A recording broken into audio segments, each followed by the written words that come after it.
Hello and welcome. Today's story is about the Chronicles of Raon, a riveting story of shadows, rebirth, and vengeance. Follow Raon's journey from silenced assassin to a force-challenging destiny. Uncover secrets, political intrigue, and ancient powers. Subscribe, hit like, and join us on this epic odyssey. The shadows stir. Raon's story begins. Are you ready? The story starts off with our hero asserting that nothing makes any difference to his assassin ears, be it the moon peeking through the clouds or the chilly winds gusting in the midnight. The protagonist of the story, our hero Raon, receives praise from Lord Derus for his good work. Derus acknowledges Raon's contributions to the family's growth, but he fears death at Raon's hands and questions his pursuit of freedom. Raon, conditioned as a shadow, rejects personal thoughts and feelings which can hinder the pursuit of accomplishing Master's mission. Derus probes Raon on why he acted on his accord and questions his escape from brainwashing. Raon does not believe his ears. Sweating nervously, he wonders how Derus detected his liberation from the indoctrination. It's the primary method employed by the Robert family to control their shadows, a Sieghart assassination force prepared under brutal trainings and brainwashing programs. This is when Derus exposes the dual collar system, with one for brainwashing. A snap of his finger reveals the second collar, triggering Raon's agonizing pain in the chest as if his heat is being ripped off. Derus introduces Rageworm, an insect devouring Raon's heart. Cruel Derus justifies it as thoroughness, citing a proverb about wearing masks, however, his being thicker than most out there. Raon, filled with anger, recounts his past as a loyal assassin without memories, leading the group. He discovered the Ring of Fire, a technique from a legendary swordsman to free himself. However, despite his aspirations for freedom, he faces death instead.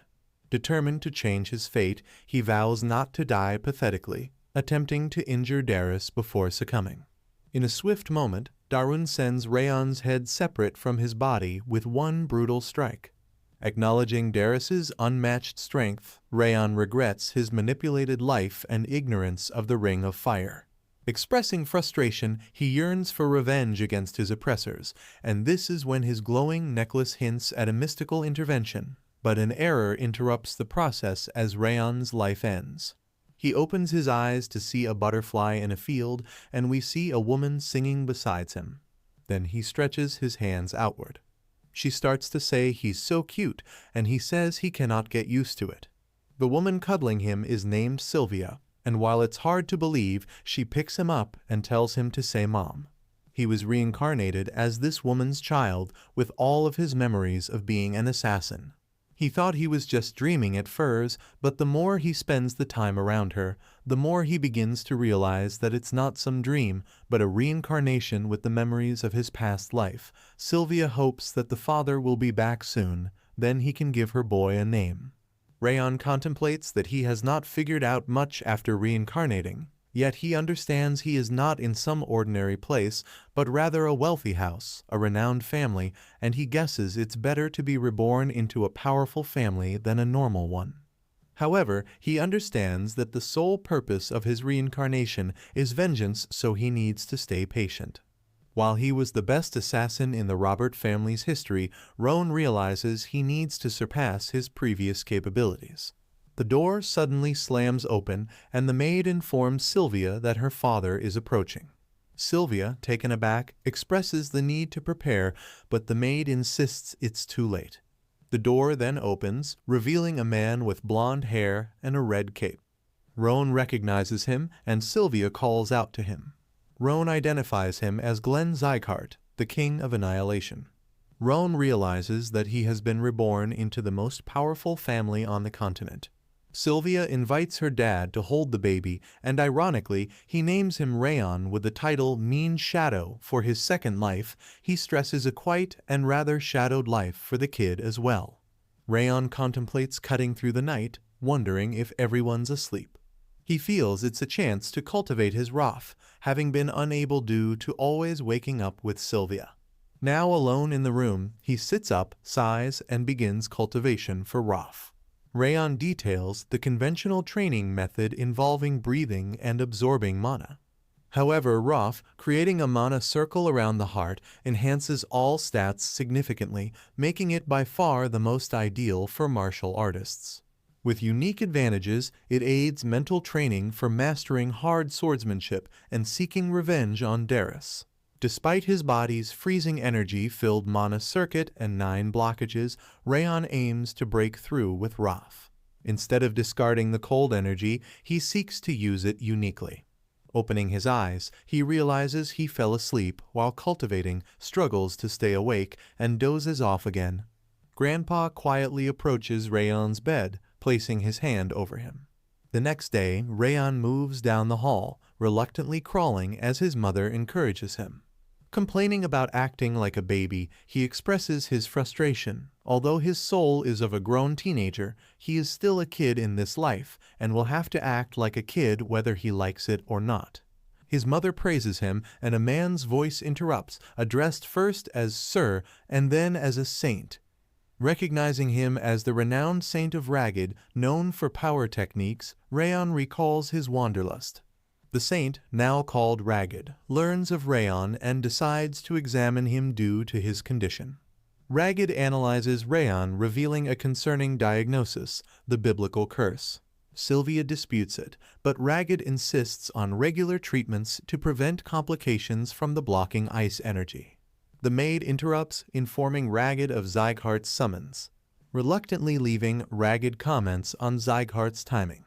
Raon reflects on understanding the cold, but emphasizes the need to shape his wrath. His mother unexpectedly cries, surprising Raon. Crying, Sylvia insists that he's alive, determined to do whatever it takes to save him. She refuses to accept his possible death and declares he cannot die. Raon, feeling an unfamiliar ache in his heart, tries to comfort her, placing his hand on her cheeks and urging her not to cry. She momentarily stops, and to everyone's surprise, Raon speaks perfect English, calling her Mommy. While Glenn and Ragged witness this, and the maid attempts to intervene. Breathless, Sylvia rushes into the room. Glenn reprimands her for her rude behavior and unsightly display. Meanwhile, Sylvia, worried for her child's health, pleads on her hands and knees, begging him to save Raon. Glenn dismisses Raon's struggles, stating that aiding someone unable to contribute to the family is unnecessary. Despite Raon being his grandson, Glenn highlights that he's the one she brought back after leaving her family. He begrudgingly gave Raon the Sieghart name, and she should be grateful for that much. Ignoring her pleas, Glenn orders her removal, and she continues to beg as they drag her away. Ragged observes Glenn's stubbornness and questions why he called him over if he won't be honest. Glenn abruptly tells him to shut up and provide details. Ragged gives him a recap. Later, Sylvia feeds Raon medicine prescribed by Ragged, though it smells unpleasant. Raon endures it, pleased that she's happy, and even the maid shows approval. Sylvia holds him close as Raon notes the bitterness is the necessary fire medicine pushing cold energy out of his circuits. Cutting to 2 years later, after consistent training and medicine, Raon achieves the second Wrath. Smiling, he declares success while looking out the window, realizing his mana senses have heightened. Hearing Helen speak, he observes her inability to see the status window, a feature that appeared with the 1-star Wrath. He explains its functionality, realizing it's a personal system revealing his stats, visible only to him. Raon, now 2 stars, notes his persisting low stamina and the lingering pitiful curse. Acknowledging the role of medicine in his progress, he reflects on the past 5 years in the Annex, where everyone treats him like a prince, ensuring his comfort. Despite being only 5, he recognizes the time ahead and refrains from rushing. The biblical curse and stamina issues persist, causing fatigue with movement. However, armed with his past life's assassin skills and the Wrath, he anticipates overcoming these weaknesses, especially after mastering the Sieghart swordsmanship. Aware of Derek's strength, he plans to proceed cautiously, seizing opportunities when they arise. Sylvia interrupts, informing him of their outing to the main building. The author then introduces the political landscape of the continent, governed by 6 emperors and 5 demons, with the Sieghart family belonging to the former representing good influence. There are powers beyond them, subjected to a judgment ceremony to determine their nature. Today marks the Sieghart family's Judgment Day, and as Raon enters the ceremony, people discuss the participants. Sylvia, labeled an outcast, faces disdain from the crowd. Inside, Raon expresses his dislike for their treatment of his mother, angered by derogatory comments. Sylvia reassures him, and as Sieghart, Glenn, enters, Raon greets him. Glenn, seated, announces the commencement of the ceremony, summoning a giant sword as the Sword of Judgment.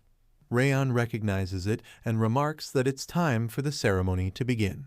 Raon elucidates the judgment ceremony, explaining that putting a hand on the stone determines a person's mana ability. A noble kid goes first, demonstrating his wind attribute to the crowd's excitement. Glenn approves the results, deeming it suitable for a swordsman. Next is Ronan, and Raon notes how the purity and attribute of mana are evaluated by the sword's tip, emphasizing the value placed on talent in this society. Despite having a 2-star ROF, Raon anticipates mediocre results due to residual cold air in his circuits, but he remains unconcerned about the outcome. As the last participant, the room reacts with disdain when Raon is called, and he touches the sword, making it glow orange, and our hero experiences a vivid vision with a man facing monsters. Raon opens his eyes in surprise, realizing nobody else shared his vision. They laugh at his apparent lack of aptitude, disappointing Glenn. He dismisses everyone and orders them to leave, marking the end of the ceremony. Despite the ridicule, Raon remains undeterred. Clint expresses disappointment in Raon's seemingly unremarkable results.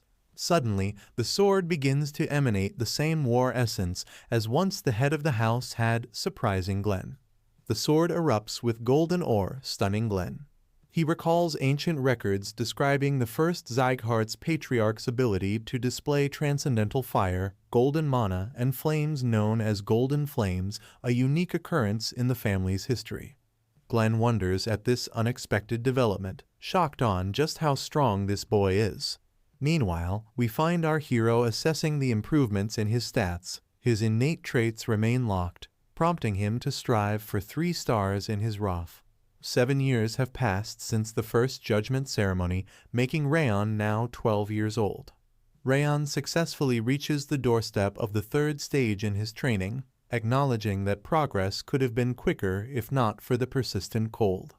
With his water tolerance reaching 2 stars, the coldness dissipates, prompting him to initiate physical training.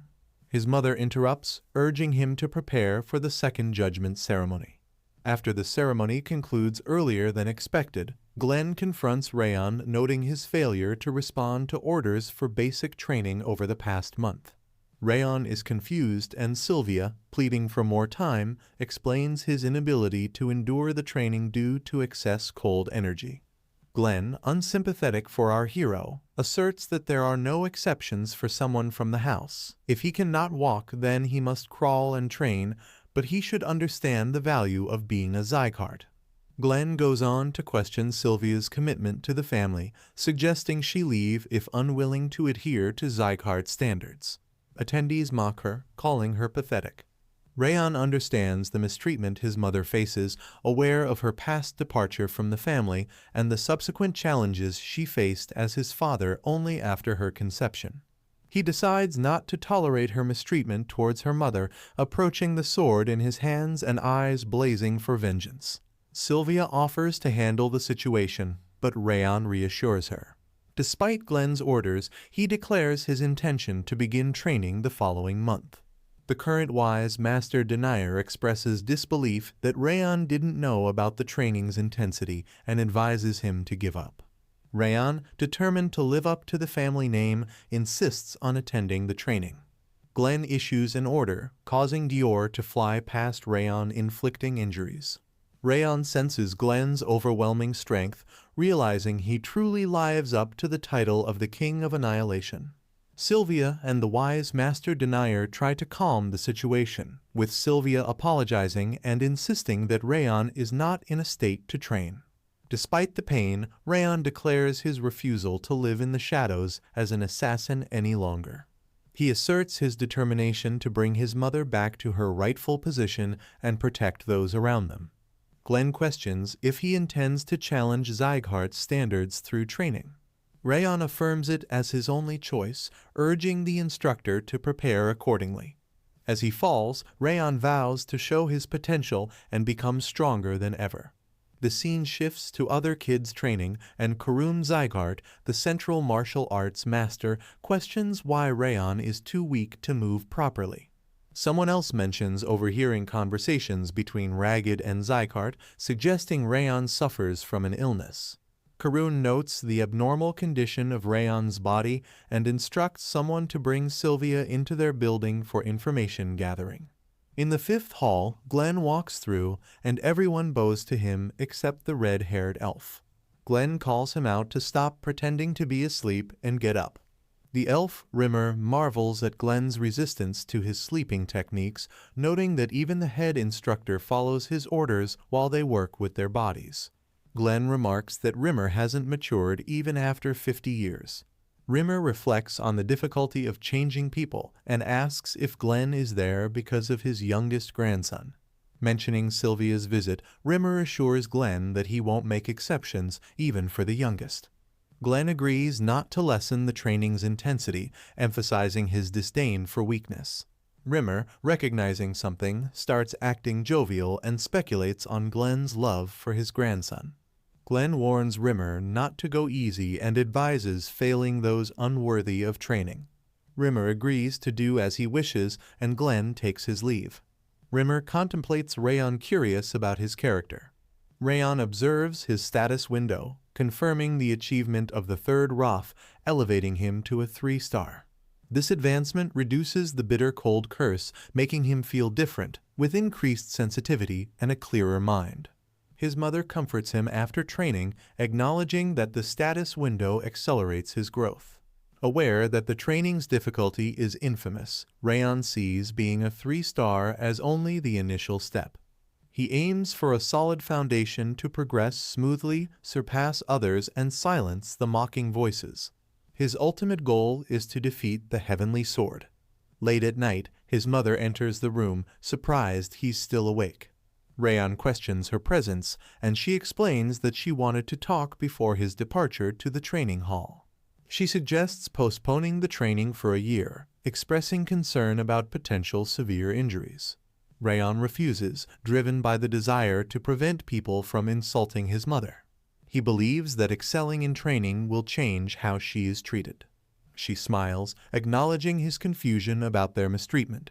She reveals falling in love with his father during a mission but faced difficulties due to his ordinary knight status. To be with him, she ruined her core and left the family. She discloses the existence of Raon's older sister, Je, who was brutally murdered along with their father in an ambush. Despite hiring guards, they arrived too late, resulting in the tragic deaths of Raon's father and sister. Sylvia, reflecting on her past choices, acknowledges her selfishness and the consequences of throwing away responsibility for love. Despite understanding why she's mistreated, Raon realizes she's the first person to show him affection. Curious, he asks if she regrets her decisions, and she responds that she doesn't. Leaving the family made her feel like a real person, bringing happiness. Apologizing for being a bad mother, she receives reassurance from Raon, who assures her not to worry. He smiles, promising to help her regain her position in the family before seeking revenge. Overwhelmed with emotion, she breaks down in tears.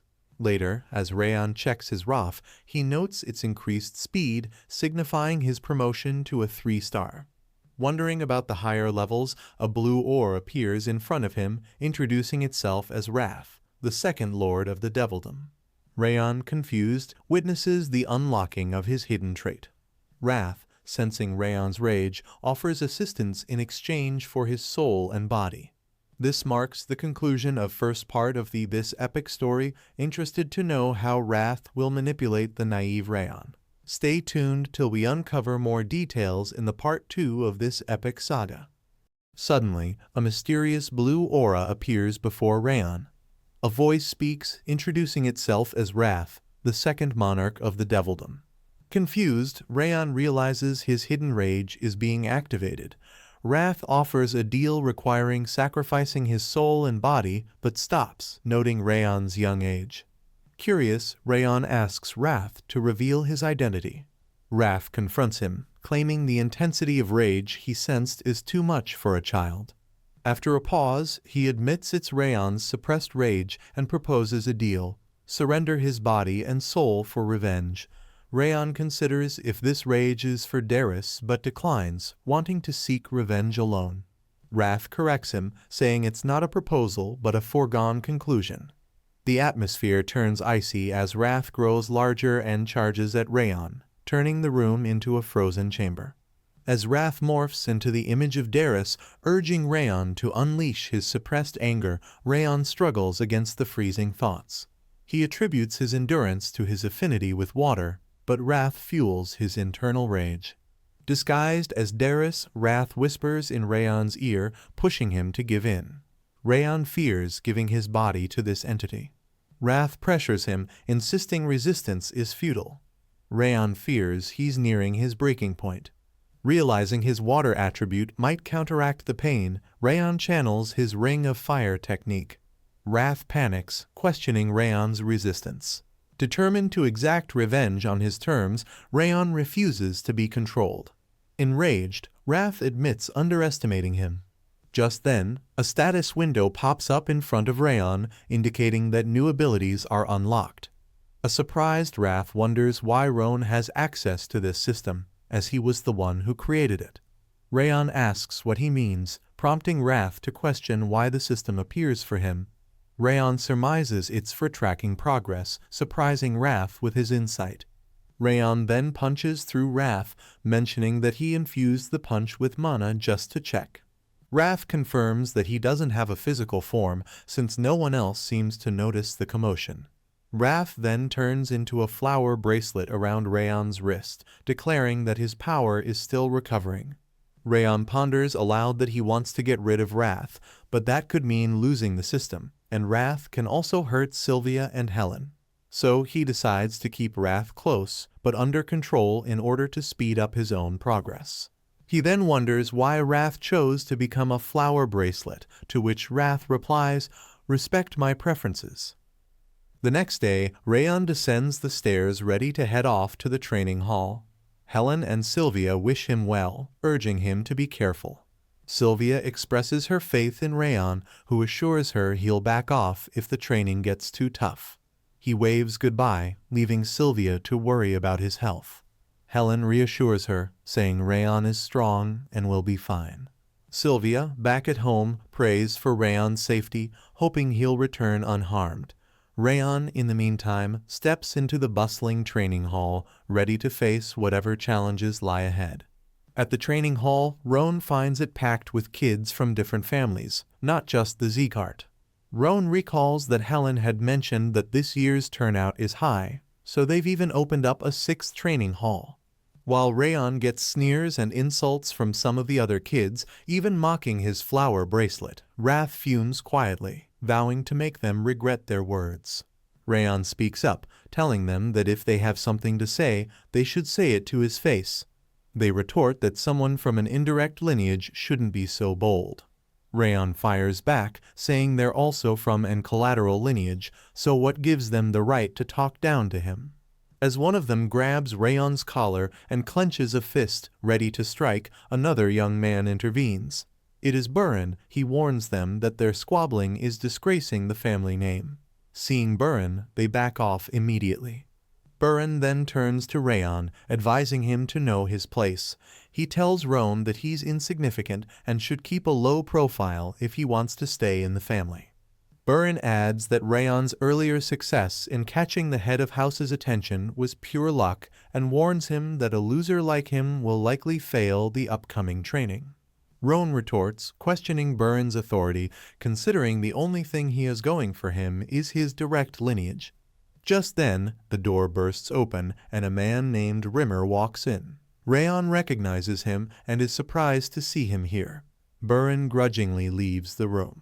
Rimmer introduces himself to everyone and says that there are too many trainees. He intends to cut down the number to a more manageable size. The atmosphere grows tense and the trainees grow fearful. Rimmer states that his word is the law here and that any objection should be directed at Glenn, the head of the house.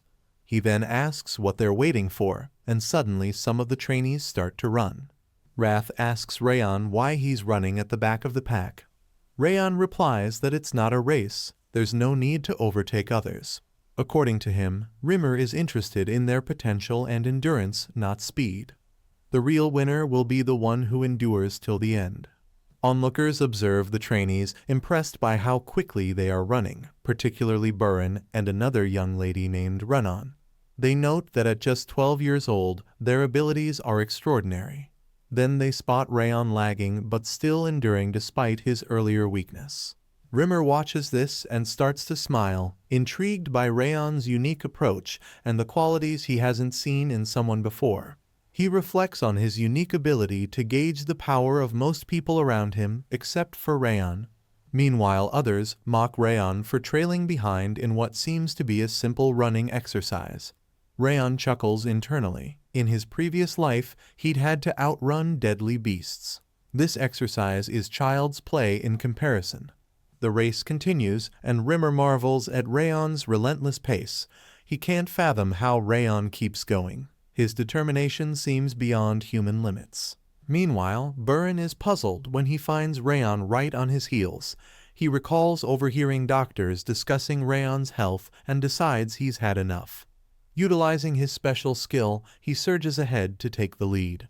Raon watches but remains unfazed. Raon seems even less concerned.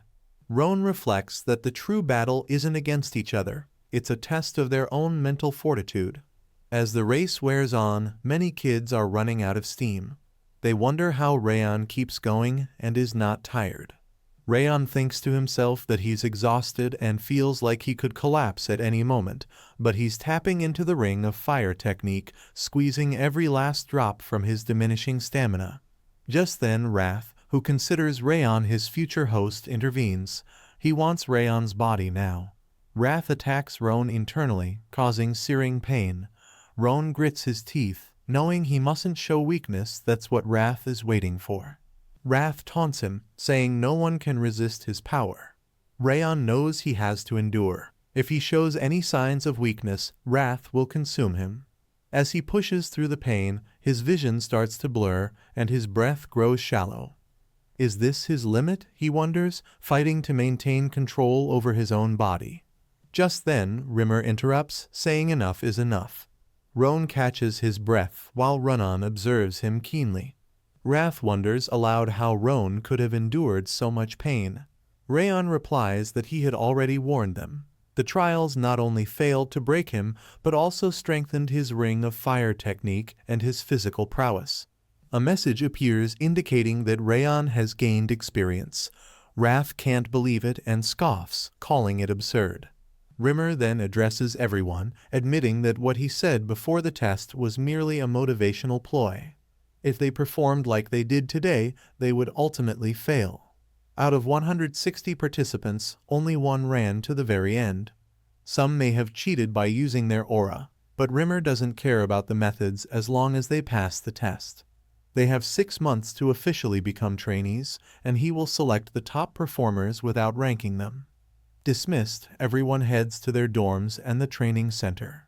Later, Rimmer goes into the woods and to meet the head of the house, Glenn.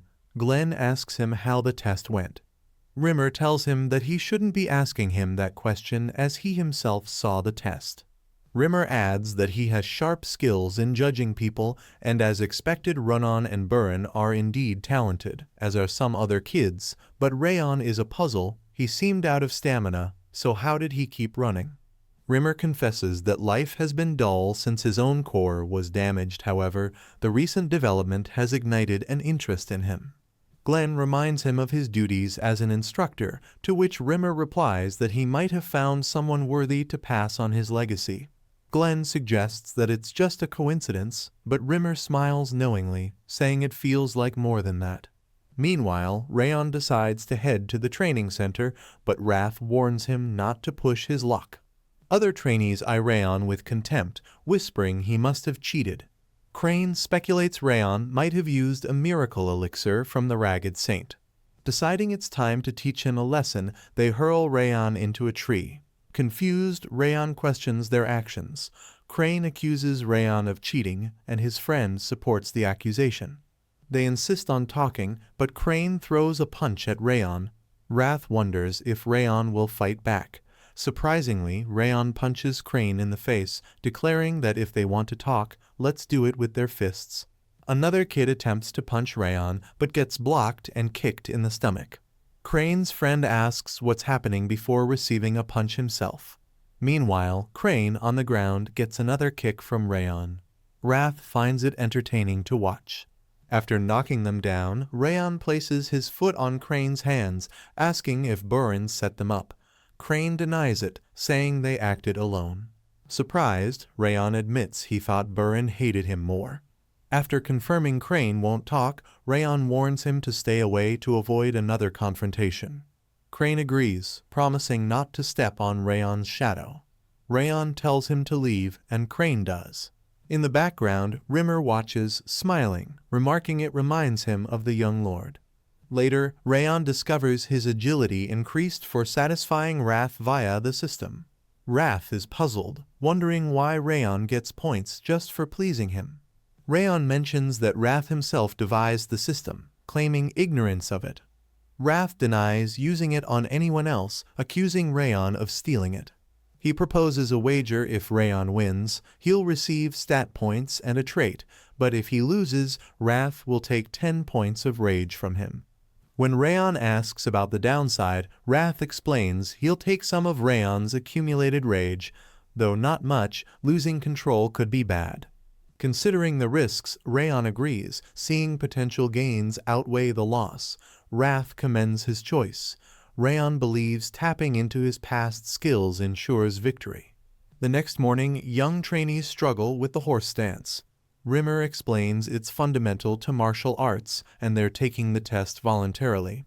The trainees grumble, questioning its relevance to swordsmanship. Burin tells them to stop complaining and join him for sword practice. Raon watches them leave. Wrath asks Raon to join swordsmanship training. Raon declines, stating it's pointless without mastering basics. He needs to build physical strength first due to his weaker body from his cold aura. He focuses on basic strength training to establish a solid foundation before advancing.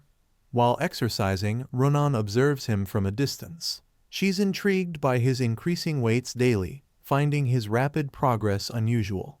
Wondering if Raon has a unique talent in training, she approaches him, standing before him, simply staring. Ronan asks Ronan why she's there, but she stays quiet, wondering about Raon's sudden growth. Then she snaps back to reality, realizing she's staring at him. Despite looking fragile, Raon shows surprising strength. She moves beside him and easily lifts a heavy barbell, surprising Raon.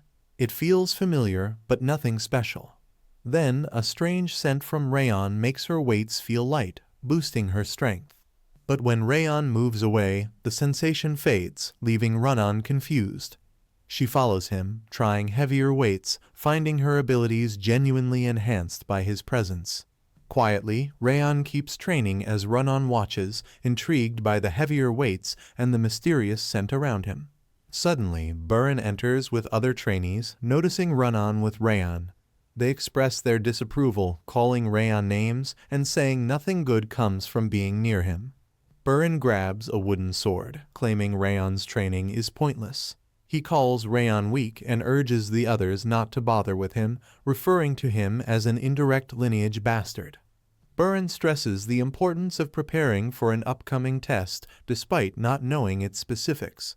He believes swordsmanship training will improve their martial skills and encourages them to focus on their own training. While Raon exercises, Dorian introduces himself and asks to train alongside him for posture. Raon responds apathetically, saying he doesn't care much. Dorian offers Raon a cookie from his bag, and Raon reluctantly accepts when he sees Runon's excitement. They end up helping Dorian with his training, strengthening their bond over time. Meanwhile, Burin remains focused on his own training, surrounded by his puppet trainees. After 6 months of intense training, Raon pushes himself to exhaustion every day, with only 2 others remaining ahead of him, outlasting those who started with him. The morning of the test arrives, and in the arena, the host welcomes the participants while the guardians observe closely. Wrath teases Raon about a bet they made, suggesting he won't surpass 2 others. Raon brushes off the remark, stating the test is different and its outcome uncertain. He notices Dorian looking nervous and learns Dorian couldn't sleep due to test anxiety. Dorian doubts his own strength for the test, prompting Raon to ponder silently. Runon offers him a cookie, but he declines, noticing Burin's glare nearby. Raon wonders why he's surrounded by such peculiar individuals. On the other side, Sylvia excitedly points out Raon to Helen, who acknowledges his endurance and mentions his 6 months of training. Helen reflects on Raon's warm personality and is proud of the person he's become. Sylvia smiles proudly at her son's growth. Suddenly, someone announces the patriarch's arrival. Glenn enters the arena, causing a stir among the spectators as he rarely attends such events.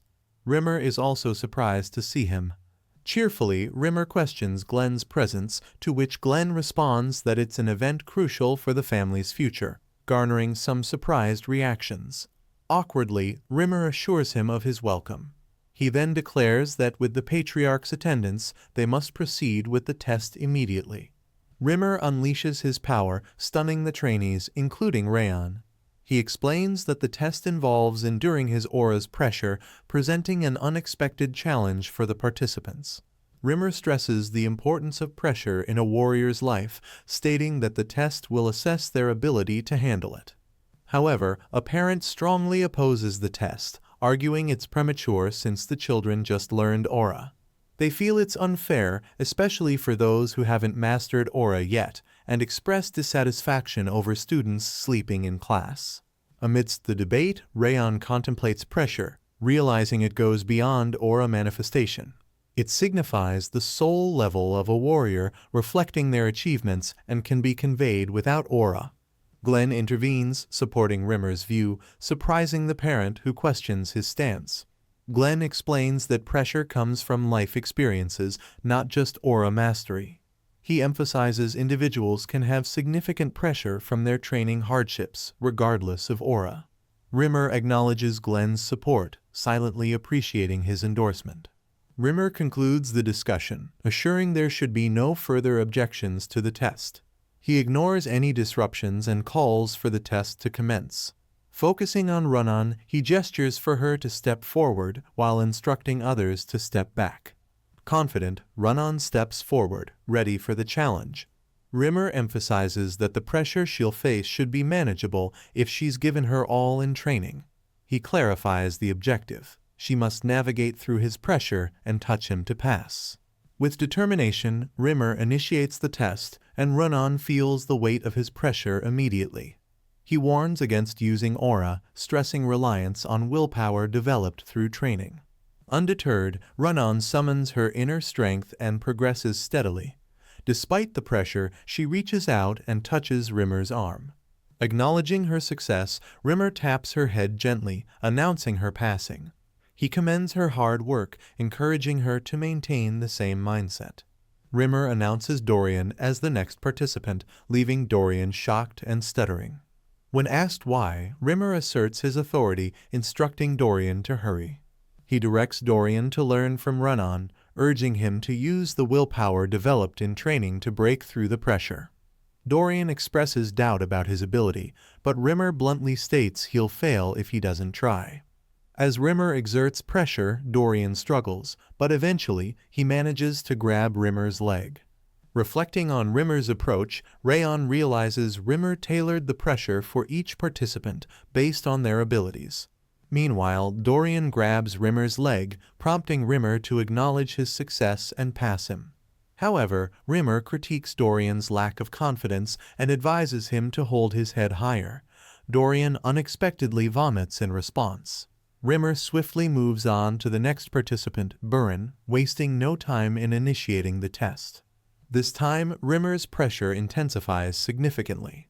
Buren realizes he must reach Rimmer while enduring the overwhelming pressure, a challenge different from observing it.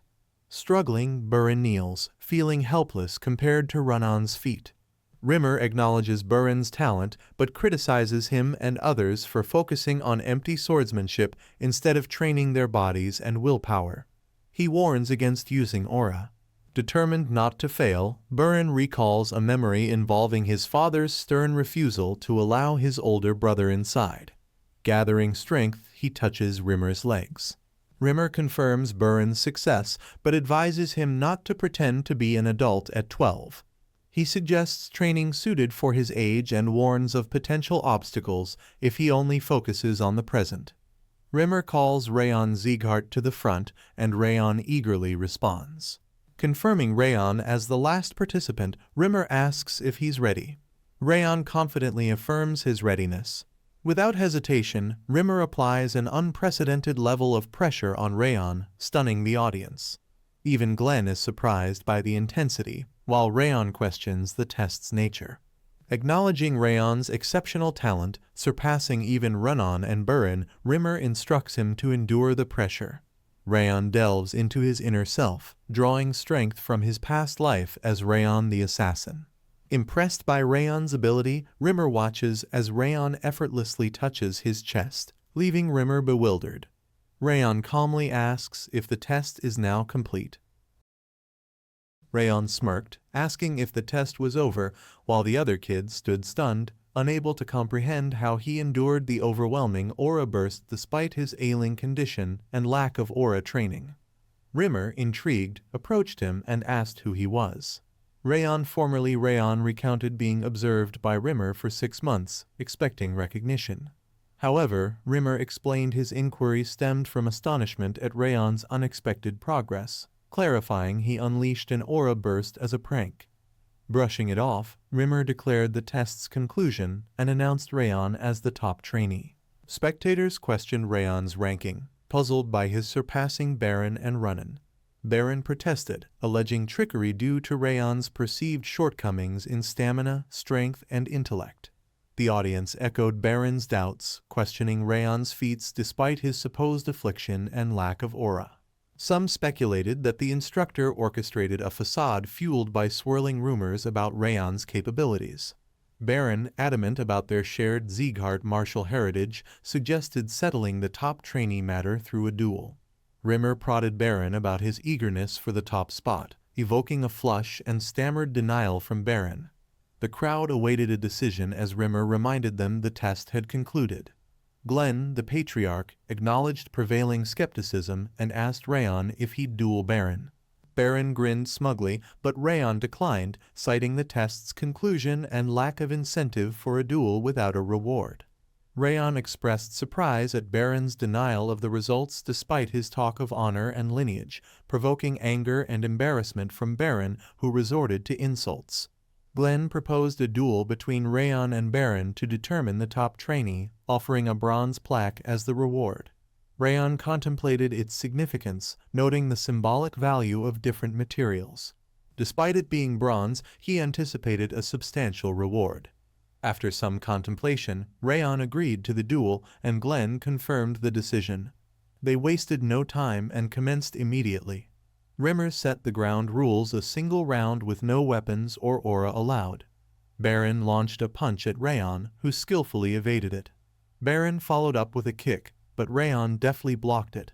As Buren prepared for another punch, he introduced it as the righteous tiger fist taught by his father, arguing it wasn't cheating since Rimmer hadn't prohibited fist techniques. Meanwhile, onlookers speculated about the duel's outcome, some doubting Raon's ability to match Buren's prowess. Inwardly, Buren looked down on Raon, considering him from an indirect lineage and weaker.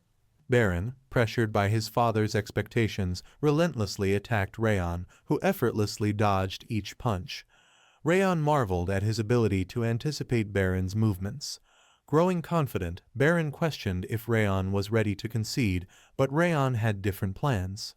He countered with his own punch, pushing Baron back with tremendous force, leaving him defeated. The crowd couldn't fathom how Raon executed the righteous tiger fist. As Baron lay defeated, he asked Raon how he managed the technique. Raon simply replied that Baron had shown him, and he had copied it. In the end, Raon proved himself, embodying the quote, "The weak should fear the strong." The spectators were astonished to see Raon employ the righteous tiger fist, wondering how he managed it. Some speculated he might have clandestinely learned it. Rimmer, astounded, quietly acknowledged Raon as the genuine deal, explaining that Raon countered Baron's technique by spinning in the opposite direction. Raon's ability to discern martial arts flow earned him the label of a prodigy, and he made the technique his own. Rimmer declared Raon the clear victor, concluding the examination. Sylvia and Helen rushed toward Raon with joy, while Wrath requested to return home due to hunger. Raon's family embraced him, while Baron's butler assisted him in getting back up. Baron's father watched him with disappointment before they shifted to Baron's residence. Standing beside his father's desk, Baron trembled as his father summoned him. His father reminded him of their conversation, instructing him to become the top trainee and not to be defeated by anyone. Disappointed, his father expressed irritation that Baron lost to Raon, a Sullivan insect, who lost her direct lineage title. Baron's father warned him not to bring shame upon the family or end up like his brothers. Despite squandering his initial opportunity, Baron's father mentioned another chance would come upon graduation, urging Baron to claim that position. After speaking his piece, Baron's father dismissed him. Privately, Baron mused about not missing this last chance to uphold the Sieghart lineage's standards. Frustrated, he struck a wall, wondering why his diligent efforts still landed him in this situation. Suddenly finding himself in an unfamiliar location, he pondered his surroundings and noticed an empty building, likely deserted after the day's test. While lifting a weight, his attention veered towards Raon's locker, fixating on it. Baron made up his mind to take a quick peek inside Raon's locker, assuring himself he wasn't stealing anything, just curious. His eyes widened in astonishment as he beheld an array of shoes, easily numbering at least 10 pairs. He wondered if Raon had worn out all these shoes in just 6 months. Reflecting on his own experience, Baron realized he had only replaced his shoes twice during the same time frame. As he turned his gaze, he envisioned Raon engaged in training. In hindsight, Baron realized Raon had always been dedicated to training, even during moments when he seemed nonchalant or neglected fundamental exercises. Raon's commitment represented the true essence of the Sieghart approach. In contrast, Baron acknowledged he had consistently done the opposite.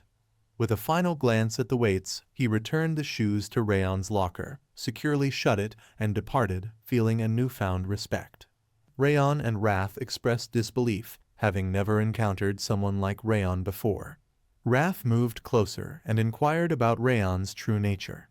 Raon admitted he didn't know and encouraged Wrath to let his imagination run wild.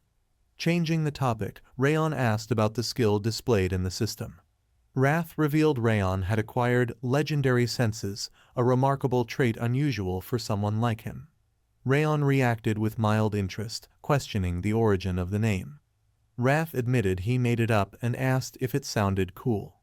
Raon playfully teased Wrath's poor taste, to which Wrath countered that Raon lacked artistic sense. The following day, Glenn's butler arrived and summoned Raon to the Patriarch. Sylvia, concerned, asked if there was an issue with Raon. The butler reassured her, saying the Patriarch intended to personally bestow the bronze plaque upon Raon. Facing the Patriarch, Raon knelt and respectfully greeted him. Glenn reluctantly acknowledged he must fulfill his promise. The butler presents Raon with the promised bronze plaque, and Glenn offers him the chance to return it later for an item of equal value. Raon seizes the opportunity and asks how to restore Sylvia's lineage title. Glenn clarifies if Raon means Sylvia's direct lineage title, to which Raon affirms. Internally, Raon notices Glenn's demeanor softening as Glenn explains the difficulty of achieving such feats. Raon confidently insists it's possible and places the plaque back, thanking Glenn. However, Glenn stops him, realizing Raon hasn't requested a reward yet. He points out that Raon's question could have been answered without the plaque. Internally, Raon is perplexed by Glenn's unexpected behavior. Glenn asks Raon to share his wish, and internally, Raon reveals he has something in mind that he desperately needs. Raon expresses his need for advanced aura training beyond basic techniques, asking Glenn to teach him something of equal value to the plaque. Internally, Raon realizes his past life's shadow technique won't suffice to confront Wrath and restore Sylvia's lineage. Raon needed a much stronger aura. In response, Glenn snapped his fingers, summoning shelves filled with books surrounding them. He explained that these were some of the Sieghart family's books, and by placing his hand in the center, the book he needed the most would appear.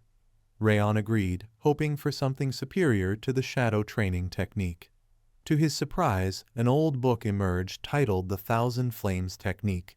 Raon questioned its significance, leaving Glenn and the butler shocked. The book opened, glowing golden, and its pages floated toward Raon. Glenn couldn't believe his eyes. In a brief flashback, he recalled disregarding reports about Sylvia's ostracism by the family, only caring about power. When his granddaughter and son-in-law were ambushed, he felt the weight of his emotions returning, realizing he had lost something precious. Back in the present, he resolved to protect Raon and Sylvia regardless of their feelings towards him. As the book disappeared, Raon felt knowledge flowing into his mind. Glenn asked him what he had done, and Raon replied that he wasn't entirely sure, but recalled the contents of the training technique. Glenn inquired about the book's name, and after a moment's pause, Raon replied, "Thousand Flames Technique." The patriarch confronts our hero to ask if he knows the contents of the book, and Raon affirms. Glenn Sieghart calmly sits back on his throne, acknowledging the young warrior's new talent, and excuses him, as he has already received his reward for the bronze plaque. Raon obediently steps out, wearing a look of confusion as the door closes behind him. After Raon leaves, the butler turns to the patriarch, skeptical of the training technique. But before he can finish, the patriarch stops him, narrating that the technique belongs to the first ever Sieghart patriarch, expressing concern for his daughter and grandson's safety. The butler shares his concerns, but Glenn reassures him, saying no one else knows about the Thousand Flames technique. Our hero walks out with the new technique, while the butler raises concerns about the disappeared book. The patriarch explains it's fine as someone has learned the technique preserved in the book, suggesting changes may be necessary, alert to possible dangers. In contrast, our hero contemplates the new technique, wondering why the patriarch gifted it. He elaborates that it's invaluable, comparable to the legendary Ring of Fire in the martial arts world. This is what makes it worth learning, but achieving such goals isn't easy, as evident when our hero approaches a burning fire, attempting to collect aura but failing each time. He acknowledges his repeated failure and the difficulty of the technique. Wrath addresses him, acknowledging the struggle but urging him to persist, warning of the danger if anyone touches him while he's absorbed in training. Raon contemplates Wrath's words, realizing the danger of the Thousand Flames technique. He explains it as a method to absorb nature's energy to build aura, but interruption could permanently damage his mana circuits or monocore, especially with the bitter cold curse. Raon asks Wrath not to interrupt, but the spirit, with a suspicious smile, promises only one interruption. Raon senses hostile energy from Wrath, who elaborates on his plan to strike when Raon is vulnerable. Despite Raon's warnings, Wrath remains persistent, expressing his ability to bring Raon back even if his limbs are cut off or his energy core explodes. Wrath reveals his evil scheme, intending to strike when Raon is unable to use his energy core and gives up. Shockingly, Raon agrees with Wrath's plan to allow him to interrupt once, making Wrath confident in his scheme. Wrath flies around the room with his blazing fire, scoffing at Raon and threatening to strike him at any time. Assessing the scheming spirit, Raon acknowledges Wrath as his enemy, realizing the demon lord will take over his body given the chance. Raon had previously felt relieved when Wrath hadn't acted, but now he knows he must be alert again. Deciding to focus on more important matters, Raon walks up to his window, where Wrath questions his intentions. Raon confirms, spotting a maid named Judiel by the riverside. He decides to confront her. Judiel, meanwhile, writes a report, surprised that Raon received such a valuable technique for a mere bronze plaque. She notes the unusual monoflow she sensed during Raon's aura training and concludes her report, expressing concern for the child's welfare. Placing the folded paper on the river, she sighs in relief, but a blade suddenly appears at her neck. A mysterious man threatens her with death if she moves or speaks, commanding her to look down at the lake nervously. Judiel questions who could possess such terrible bloodlust as she gazes upon her reflection in the lake, only to find out that the mysterious man threatening her is none other than our hero, Raon. Surprised, she wonders how the kid managed to sneak up on her. Raon confronts Judiel, whispering in her ear that he has felt someone watching him since he returned to the annex, asking if she got the information she wanted. Startled, Judiel initially finds it impossible, but then realizes Raon was pretending not to know. Pressing the blade against her neck, Raon threatens her again and commands her to open her mouth. Hesitantly, she complies and Raon shoves a mysterious ball into her throat. Gagging and belching, Judiel swallows it, trying to compose herself when Raon releases her and steps away into the lake. Picking up the letter, Raon finds nothing written on it, realizing he needs a special method to make the words visible. He declares the correct answer to be moonlight, causing despair on Judiel's face. She trembles in confusion, asking how Raon knew. Instead of answering, Raon narrates names from the Sieghart family: Alice, Daniel, and Karun. She insists it's impossible for Raon to know so easily, but then he dawns on her. The pain burning through her body and Raon's ability to read her thoughts. She realizes what she swallowed was a rage worm. Judeo regrets her past decision to undertake this mission, believing it would be straightforward due to Sylvia's compromised energy cores and mana circuits. However, as she assesses Raon's demeanor and malevolent intentions, she realizes he is no ordinary child, but a veritable monster desperate for redemption. She pledges to extricate herself from this predicament, vowing to amend the letter's contents with falsehoods. Raon remains skeptical, asserting his information will reach Karun, and any attempt to alter it would expose her lack of skill. Locking eyes with Judeo, Raon's gaze drips with deadly intent, leaving her trembling. Raon instructs Judeo to become a double spy, sharing information artfully omitting crucial details and supplying him with what he desires. Judeo reluctantly agrees. As the confrontation concludes, Raon offers a warm smile and departs, expressing hope for useful information next time. While journeying home, Wrath appears, inquiring about the rage worm. Raon clarifies he used something inducing temporary discomfort. This astonishes Wrath, who marvels at Raon's ability to gather information without it. Raon explains various methods for obtaining information, leaving Wrath contemplating Judeo's claim that he might be a monster. Raon shifts his focus to honing his aura, but as departure day for the training hall arrives, he still couldn't join due to his efforts with Azura.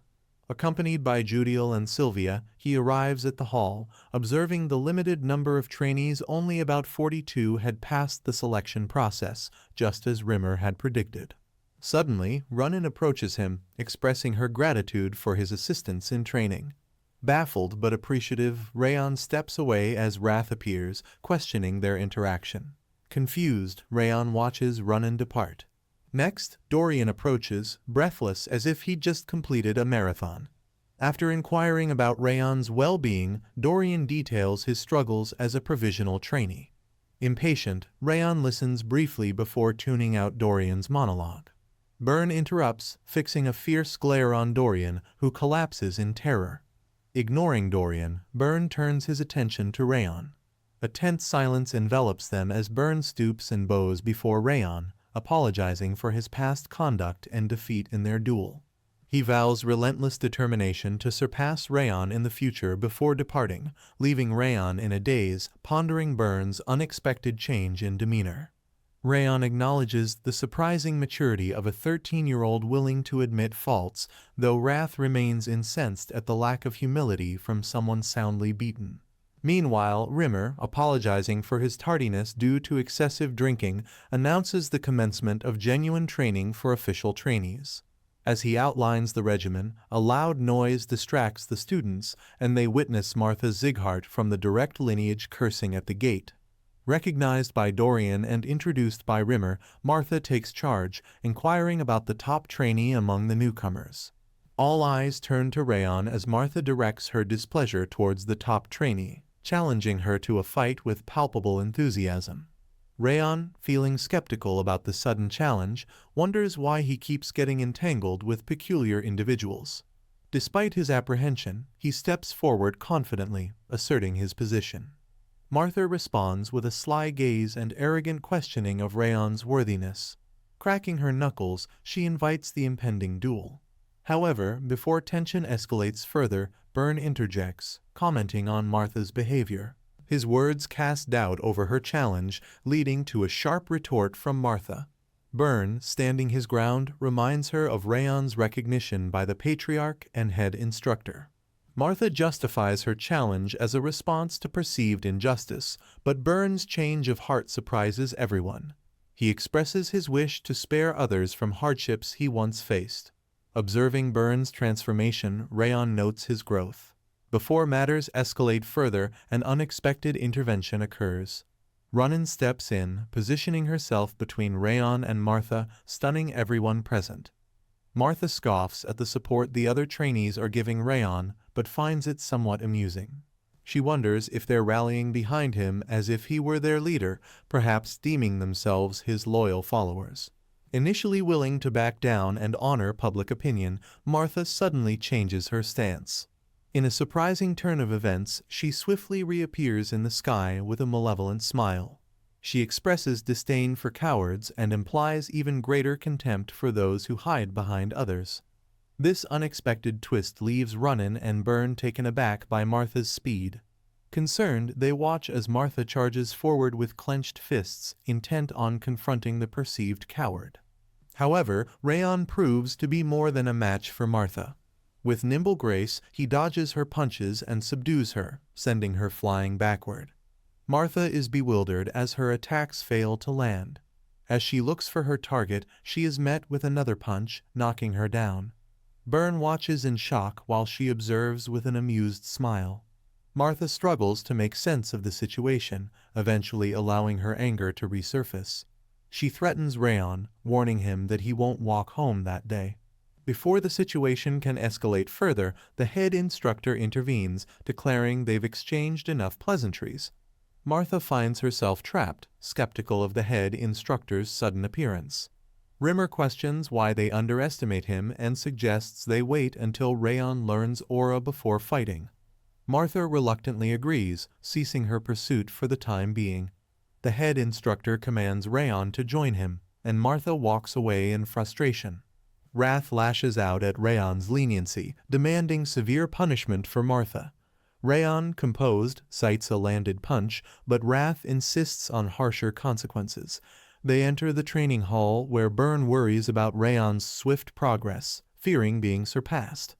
Martha, undeterred, ponders Raon's sudden skill growth, determined not to lag behind. Reflecting on her past as the horrible talent, Martha hides inner anxiety. Later in the day, Martha heads towards her annex, where a servant greets her and praises her hard work. Her initial dismissal of the servant changes when he tells her that the young Master Raon has been surprising many people lately. However, he adds a cryptic remark that Raon will never be able to win against her.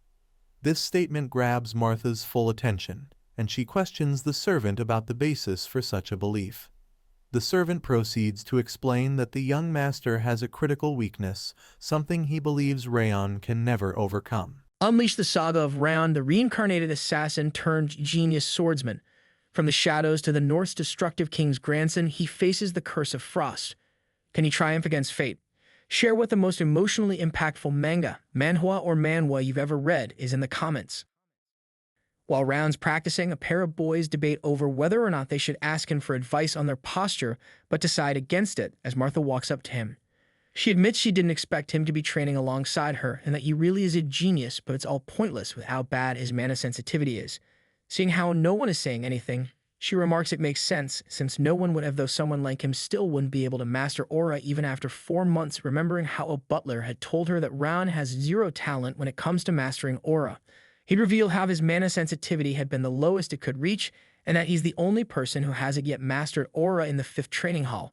Considering that he hasn't yet mastered a training technique, the results of the judging ceremony were probably correct, meaning he can become the most talented person in swordsmanship and combat, but he can't become a proper martial artist if he can't handle aura well. Hearing this, Martha starts laughing and in present day, remarks that he isn't someone she should be focused over before turning around to face Ruinen, who firmly tells her to go. She carelessly walks away, declaring that she needs to attend an advanced lesson meant for direct bloodlines. In his room, Raon remarks that he learned not only martial arts, but survival tactics and ways to kill on the battlefield. The only thing that improved was his assassination skill, and he can't believe learning something else is so much fun. Wrath pops out and angrily tells Raon off for not retorting despite being insulted so much. He answers that he didn't hear her since he was so focused and tells him that there isn't any benefit to fighting her now since even without the 1,000 Flames technique, he can easily defeat her. He goes to open the door and is surprised to see Ruinen, who wordlessly gives him a sweet. She tells him to eat, so he hesitantly complies, remarking that he was always taught to never eat whatever someone gave him, but she wouldn't give him something bad. As he eats it, exclaims that he's never tasted something this sweet even in the demon realm, and that the coolness makes it even better. Ruinen asks what he thinks and says it's marble ice cream before walking away. Surprised, he remarks that she must have saved one for him and decides to repay her later. Later at his manor, an attendant nervously tells him that the intermediate martial hall ordered her to look into things more since he mastered swordsmanship and combat so fast, but have probably lost their interest by now since he hasn't mastered aura. She adds that they'll probably pull her back in too and hesitantly asks if he hasn't mastered aura on purpose, to which he menacingly asks what she thinks and dismisses her. He decides to go train more, but runs into Instructor Limer sitting outside, who announces that he'll train him and tell him what his attribute is. As they're walking through a forest, Raon asks why they're hiking, so Limer tells him to just wait, inwardly remarking that he cannot forget the day he first saw his training technique because it felt like he was looking at flames so strong they resembled magma, and how he felt that if he could truly master this technique. He stops Raon, saying this should be fine before blowing a gust of wind, disclosing that he wanted to make a blade out of wind to protect him, and that what he's feeling is the wind he chose. Seeing Raon observing it, Limmer says he did weaken the wind to give him a sample, but he doesn't look scared at all, revealing that he's felt this wind ever since he was born, as he's an elf, but Raon's a human and his mana circuits are cold, so it'll be even harder for him. He explains that there are many kinds of winds, warm, cold, or sharp. He wanted a wind that could pierce through anything and found it, so now Raon needs to find what his is. Raon says he can't see proper flames unless he sets fire to the woods, to which Lemmer tells him that there is a perfect place for him to practice. Walking into a cabin, he greets an old man and tells Raon that this is the place where one can feel the most passionate and hot fires in the entire north, an artisan's charcoal pit.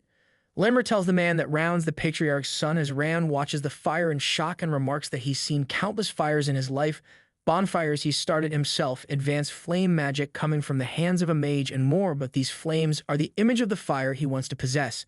The man suddenly weakens the flames and introduces himself as Valken.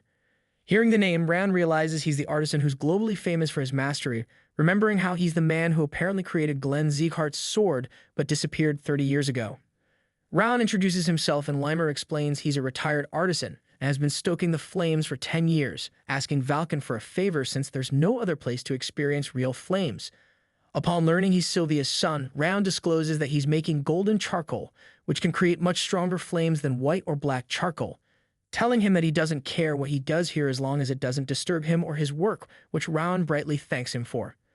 Outside, Limmer tells Valken that he didn't expect him to agree so easily, to which he answers that the flames from the furnace rose when that child was born, and he possesses the power to manipulate fire, so if it's Raon, he could probably make his wishes come true. Raon remarks that he thought about the image of fire for the 7 months that he visited Valken's place and gets why people say fire is the strongest and scariest element, but it's a different story when one can control it properly, because a trained fire is more stable than any other element, plus the 1,000 Flames technique energy is being awakened too. Lemmer tells him to picture the image of the fire he wants to obtain. Thinking of this, he starts to think of how he wants to slay Derus's throat, has Sylvia regain her direct lineage title, remarking that the path to his goals is in darkness, where he cannot even see 2 feet in front of him, a torch to light his way, flames to be his sword to defeat beasts through snow and rain. An unwavering flame is what he wants. He feels fire energy seeping into his body and needs to concentrate and catch this flame. He can feel the images of his mind in front of his mind and just needs to concentrate a bit more. Suddenly, wrath freezes him while giddily laughing. Shocked, Raon angrily says he let his guard down and forgot that he's the king of the demon realm who wants to take his life. He tries concentrating his aura, but Wrath asks if he thinks he can endure his power like before, mockingly remarking that it's all pointless. His efforts, his life, he's no different than the man working the furnace. Instantly, Raon thanks him for the hint and decides to absorb the mana from the furnace directly to take in a much stronger and hotter fire that will swallow everything. Wrath hurriedly asks what he's doing as Valken suddenly jumps back from the flames, wondering why they suddenly grew so much. He looks at Raon and questions why it's so cold over there when the furnace is burning up like this. He slowly walks forward and asks why he's shivering like that before Limmer suddenly appears between them and says he can't touch him. Valken angrily says he might die, but Limmer reveals he's in the spiritual state of complete selflessness right now, so there's nothing they can do for him as he'll throw up blood and die if they interfere. Looking at Ram, he asks him to not die as Wrath orders Ram to stop right now, asking if he doesn't know there isn't any hope. Raon firmly says he helplessly died once before and will make sure not to repeat his meaningless past life once again. Valken alarmingly says the furnace is going to explode since it can't handle the sudden shore of heat, seeing which Limmer remarks that all the mana is coagulating at one spot. He realizes what that means as Raon desperately reaches toward the mana and grabs it as the roof explodes. As the smoke clears, Limmer worryingly asks Raon if he's alright and sees golden flames surrounding him in shock. A screen pops up stating Raon has now learned the 10,000 flames technique as he receives a blue flower before another screen says bitter cold aura has reached 2 stars from the strong cold of rage. He remarks that things turned out much better than expected and he'll be able to bloom right away now, although he didn't put himself through all that thinking he'd achieved this much. Seeing the amount of stuff, he wonders if this is a dream since they've given him stuff that would take years in a mere moment. Wrath angrily asks what he is and how he was able to endure all this, to which Raon says he told him it wouldn't work, inwardly admitting that he almost died and needs to be careful since even if they've gotten close, Wrath's still an enemy. He thanks Valken since he's now gained aura and apologizes for destroying his furnace, but he says it's fine before suddenly noticing something and walking over to the fire. He takes his shovel and takes something out of it. Realizing in shock that it's golden charcoal, he slowly tells Raon he doesn't seem to be only lucky one. He thanks Raon, disclosing that the flames in the furnace burned wilder every time he trained here, and asks what his goal is. Raon thinks about it and declares he wants to become a swordsman who does not give up regardless of the situation or the enemy he's facing.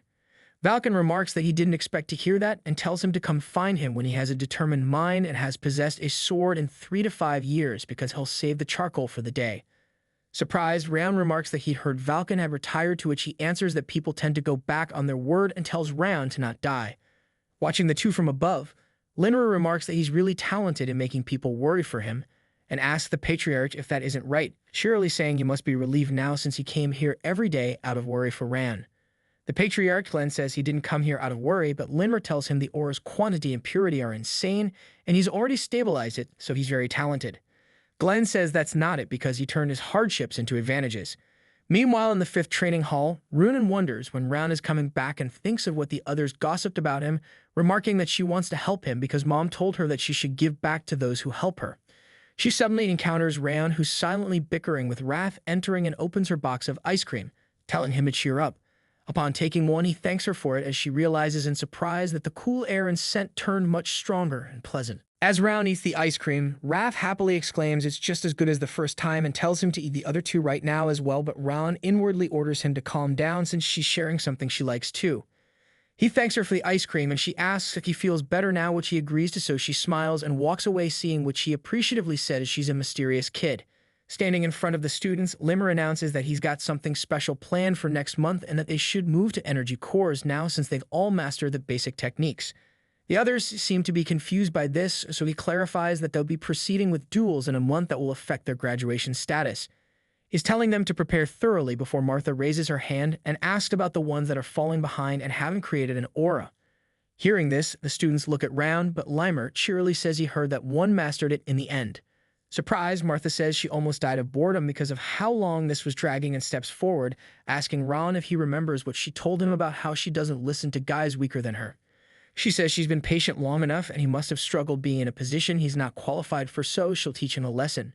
She suddenly gets cut off as Burin tells her to back off, remarking that it hasn't been a day since he mastered his aura and asking if she doesn't have any honor. Martha pats his shoulder and says honor probably matters to him so much since he grew up so treasured, but honor is reserved for those who deserve it. Pointing towards the other students, she says even those learn aura within a month, but it took 6 months for the top trainee, which just means that he isn't talented. She asks Limmer if he didn't come up with the duels to change who the top student is too, telling Raon that he's undeservingly been the top student for far too long and should step down now. She says they should have a duel to decide, but he declines, telling her to offer something equal in value if she intends to go after his position as the top student. She's about to remind him of his position, so he asks if she's scared. Hearing this, she asks if he seriously asked her that and starts laughing before taking out the Calamity Orb, a miracle medicine given by her father, offering to give it to him if he wins. Seeing this, Raon tells Wrath that this is their chance to screw her over.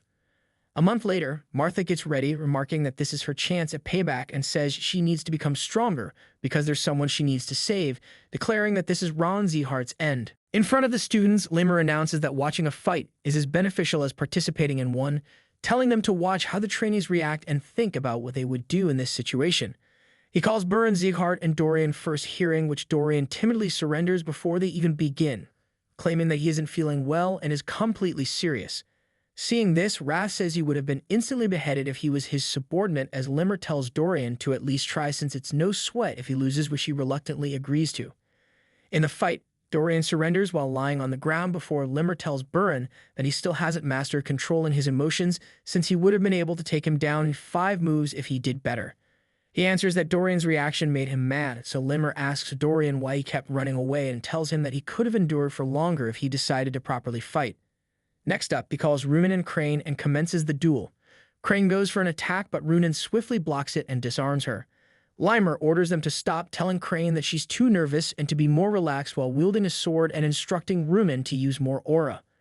Later, as Martha's giddily dueling Raon, the onlookers remark that she must have been really impatient since she had to wait till the end. She attacks him, but he firmly blocks an attack and instantly goes for an attack. Surprised, she quickly jumps back and manages to dodge and admits he's talented since she didn't think he could block her attack, but a halfling like him whose aura isn't strong enough has no future. She rushes forward to attack, but Rand still manages to dodge, so she asks how long he'll be able to hold up, remarking that aura depends a lot more on the talent of the person rather than their swordsmanship, which is why someone like him with barely any aura is no match for her. She threatens to crush his bones if he doesn't surrender soon, but he goes for another attack, saying people in this family really love their talents, so she says it's probably annoying for him because he doesn't have any, which is why she wants to show him what real talent looks like. He declares that he'll show her something too, something more important than talent, and uses the 1,000 Flames technique's first flames. Surprised, she remarks they're definitely not ordinary flames and wonders what's behind them before gripping her sword tighter and deciding to take this seriously too. She uses meter form ultimate point, seeing which Raon says is when one collects all their aura at one spot, and it looks like she's going to give her all into the next attack. She claims he won't be able to handle this one and rushes forward as they both clash. As the smoke clears, the onlookers realize Martha lost as Raon sees she hasn't loosened her fists even when she's unconscious and acknowledges that she's got mental strength. Thanks for joining the epic journey of Raon. What's your take on his fate? Share your favorite scenes as well as the most emotionally impactful manga/manhwa/manhwa you've ever read in the comments, and of course, don't forget to subscribe for more amazing recaps. Hey there, folks. Ever felt like life's got you on a tight leash? Well, that was Raon's deal until fate cut him loose. Now he's all about living life on his terms, even if it means taking on gods. But before we dive in, let's have some fun with a trivia question. What's the most emotionally impactful manga or manhwa you've ever read? Drop your answers in the comments below, and who knows, we might just bring you a recap of your favorite. Don't forget to hit that subscribe button for the wildest ride. At Sieghart Mansion, Rimmer briefed the patriarch on Raon's victory over Martha, highlighting its remarkable nature despite her 4-year aura training. The patriarch admired the flame's beauty and power, cautioning against Raon's potential overconfidence. Rimmer, concurring, expressed curiosity about Martha's well-being. The patriarch inquired further, learning of her minor physical injuries and psychological trauma, expressing hope for her swift recovery. Meanwhile, Raon tended to a delicate flower, drawing criticism from Roth, which Raon dismissed dryly, attributing Roth's perceived strength to his heightened elemental resistance. Reflecting on his newfound strength from bet-rewarded medicine, Raon found Roth's outbursts seemingly trivial. As Raon endured Roth's gardening lessons, he questioned Roth's unexpected knowledge, leading Roth to share his experiences gardening in the demon realm, earning Raon's admiration.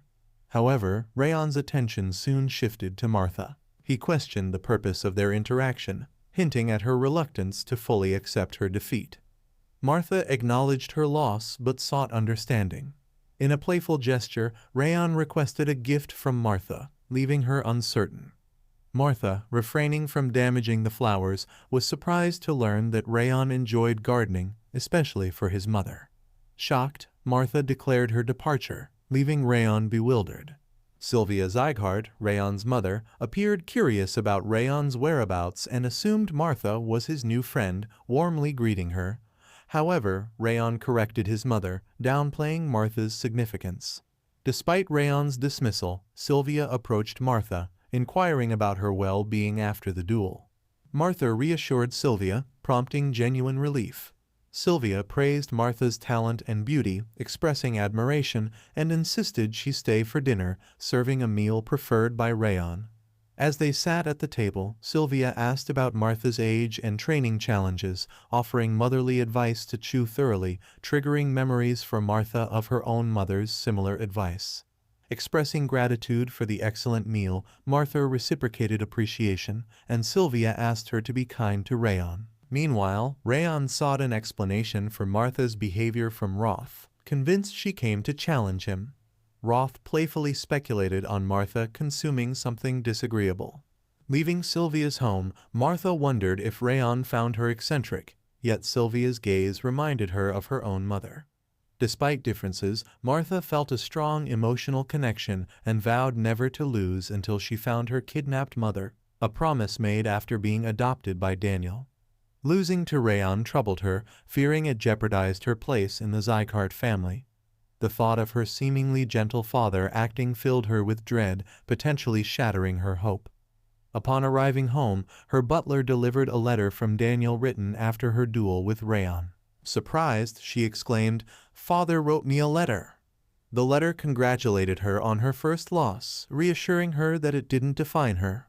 Daniel expressed a desire to comfort her, but was on a prolonged mission.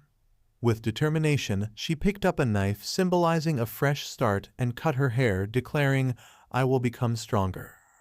The next day, a supporting character inquired about recent events, focusing on Martha. Martha, confronted by Raon, admitted that an apology couldn't change her past, but promised to keep her word. Raon questioned the promise, revealing the loser's obligation to obey the winner. Leaving Raon, Martha reflected on her newfound docility, acknowledging her rapid maturity. Yet, Martha abruptly berated their green-haired friend, demanding he stop hindering her. Witnessing this, Raon concluded that her transformation was aimed at him. With the arrival of the new year, notable changes were observed. Martha exclusively obeyed Raon, displaying increased patience with trainees, while Raon, somewhat absent-minded, improved his swordsmanship. Raon remained dedicated to training, impressing others with his swift mastery, sparking speculation about his prior knowledge. Observers noted Raon's superior posture, hinting at his exceptional abilities. Later, Rimmer affirmed Raon's acquisition of techniques through the mind realm, dubbing him a true prodigy. The Patriarch teased Rimmer's constant focus on Raon, indicating mutual intrigue. Upon learning of visitors from the Orwen Kingdom, allies of the Siegharts, the Patriarch revealed their imminent arrival, expecting chivalrous knights as envoys. Rimmer inquired about the Orwen Kingdom's envoy, suspecting Duke Tartan, but the Patriarch lacked that information, tasking Rimmer with overseeing the conduct of the trainees. Surprised by the news of the training hall visit, Rimmer exclaimed, "Our training hall too?" The Patriarch explained that the Third Prince and the Orwen Kingdom's trainee knights would observe their training, emphasizing the need for a favorable impression. Trainees were taken aback by the revelation of a duel with the Orwen Kingdom's trainee knights. Rimmer reassured them, reminding them of the upcoming visit and the prince's desire for a sparring match. When a trainee expressed surprise, Rimmer retorted, emphasizing his constant stress on readiness. Another trainee questioned why they were chosen over the 6th hall, prompting further discussion and anticipation for the impending visit and duel. In a flashback, Rimmer proposed an alternative visit to the 5th hall to the prince. Upon their return, Rimmer acknowledged the sudden news, advising everyone to size each other up and welcomed the prince and his knights. Introducing the Orwen Kingdom's prize knights, the prince, Grea de Orwen, greeted them, impressing Rimmer with his remarkable strength for his age. Rimmer then approached Raon, questioning if he hesitated about dueling the Oren knights. Raon saw it as a chance to practice recent techniques, expressing eagerness to face the prince. Rimmer emphasized the selection of 20 participants, betting his salary on victory with a stern warning against failure. As the trainees gathered, Raon urged them to scrutinize their opponents, noting nervousness despite impressive appearances. He highlighted the shared training intensity, motivating them to stay calm, which the trainees enthusiastically agreed to. Recognizing the importance of strong leaders, Raon chose Martha as the first contender, who confidently agreed to the challenge. Rimmer instructed them to gather for the duel, where Martha's opponent, Tars, appeared exceptionally large, resembling a seasoned knight. He acknowledged Martha's training but hinted at her inexperience, anticipating their duel. A side character noted the significant size difference between Martha and Tars, suggesting Martha might struggle. However, unfazed, Martha confidently replied, urging Tars to skip formalities and attack directly, as she was certain of her victory. Observing the clash, the prince widened his eyes, silently acknowledging Martha's dominance and considering her a true embodiment of the Sieghart legacy, rivaling the kingdom's skilled knights. However, he found the trainees from the 6th hall disappointing, surmising that while they were proficient, they were behind the Robert family students, indicating that the truly gifted trainees resided in the 6th hall. Watching Martha overwhelm her opponent, the knight instructor remarked to Rimmer about his unexpected visit the day before, suggesting it was related to their current meeting.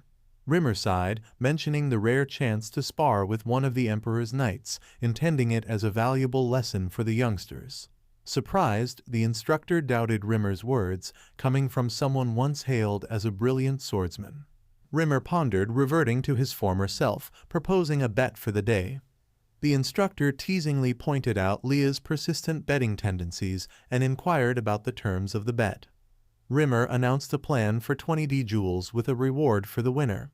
He then suggested spicing things up by adding some bets to the mix rather than just watching. The instructor questioned whether Rimmer's trainees could defeat the Orwen Knights. Rimmer expressed confidence in the instructor on his trainees, but Rimmer also had faith in his own trainees. The duel between the hefty combatant and Martha ensued, and she effortlessly overpowered him, shattering his sword. Bewildered, he questioned her strength, but Martha confidently used her sword's handle to strike him, claiming victory. Martha then challenged the big guy's reliance on strength alone, pointing out his lack of commitment in his initial attack. Raon found this quite amusing. Wrath, bored by the fights, likened them to watching insignificant ants, finding this to be boring. Raon countered, stating that not all combatants were inexperienced.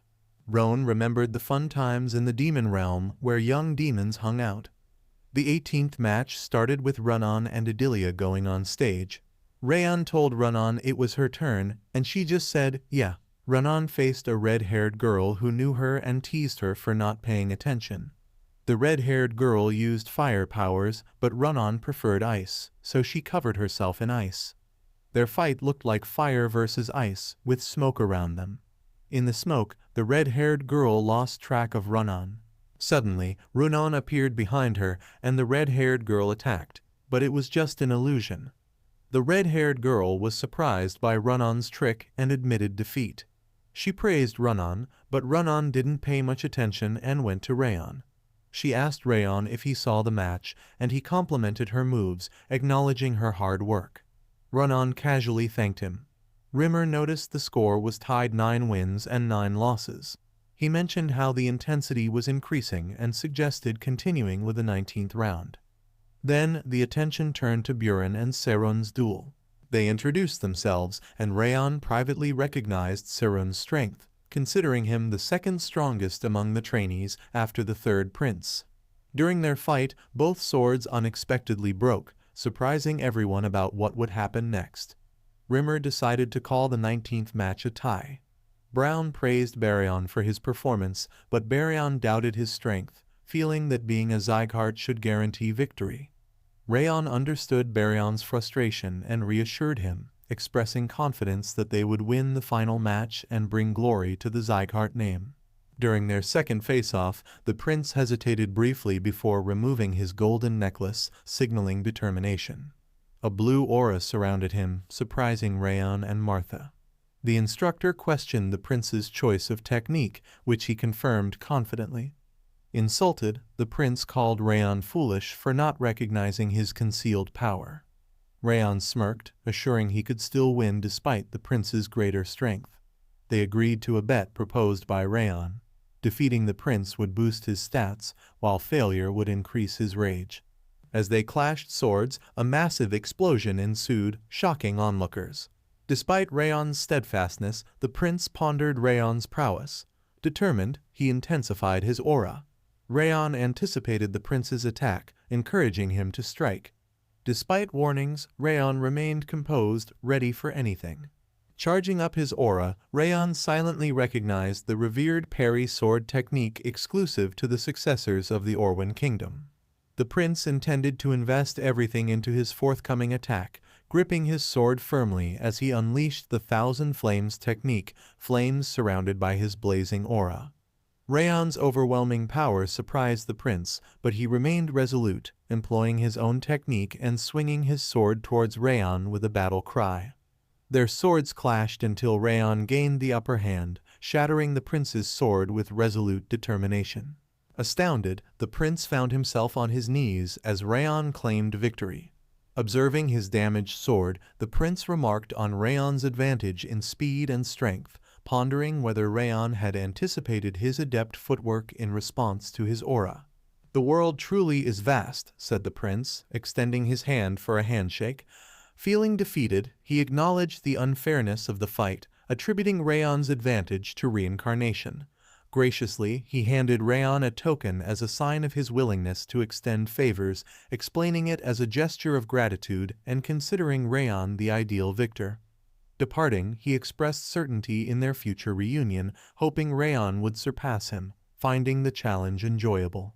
Acknowledging the loss in the bet with Rimmer, who simply replied yep, the prince proposed a return to Duke Tartan, swiftly departing, leaving Raon reflecting on his past life and marveling at life's surprising turns while examining the golden pendant from the prince.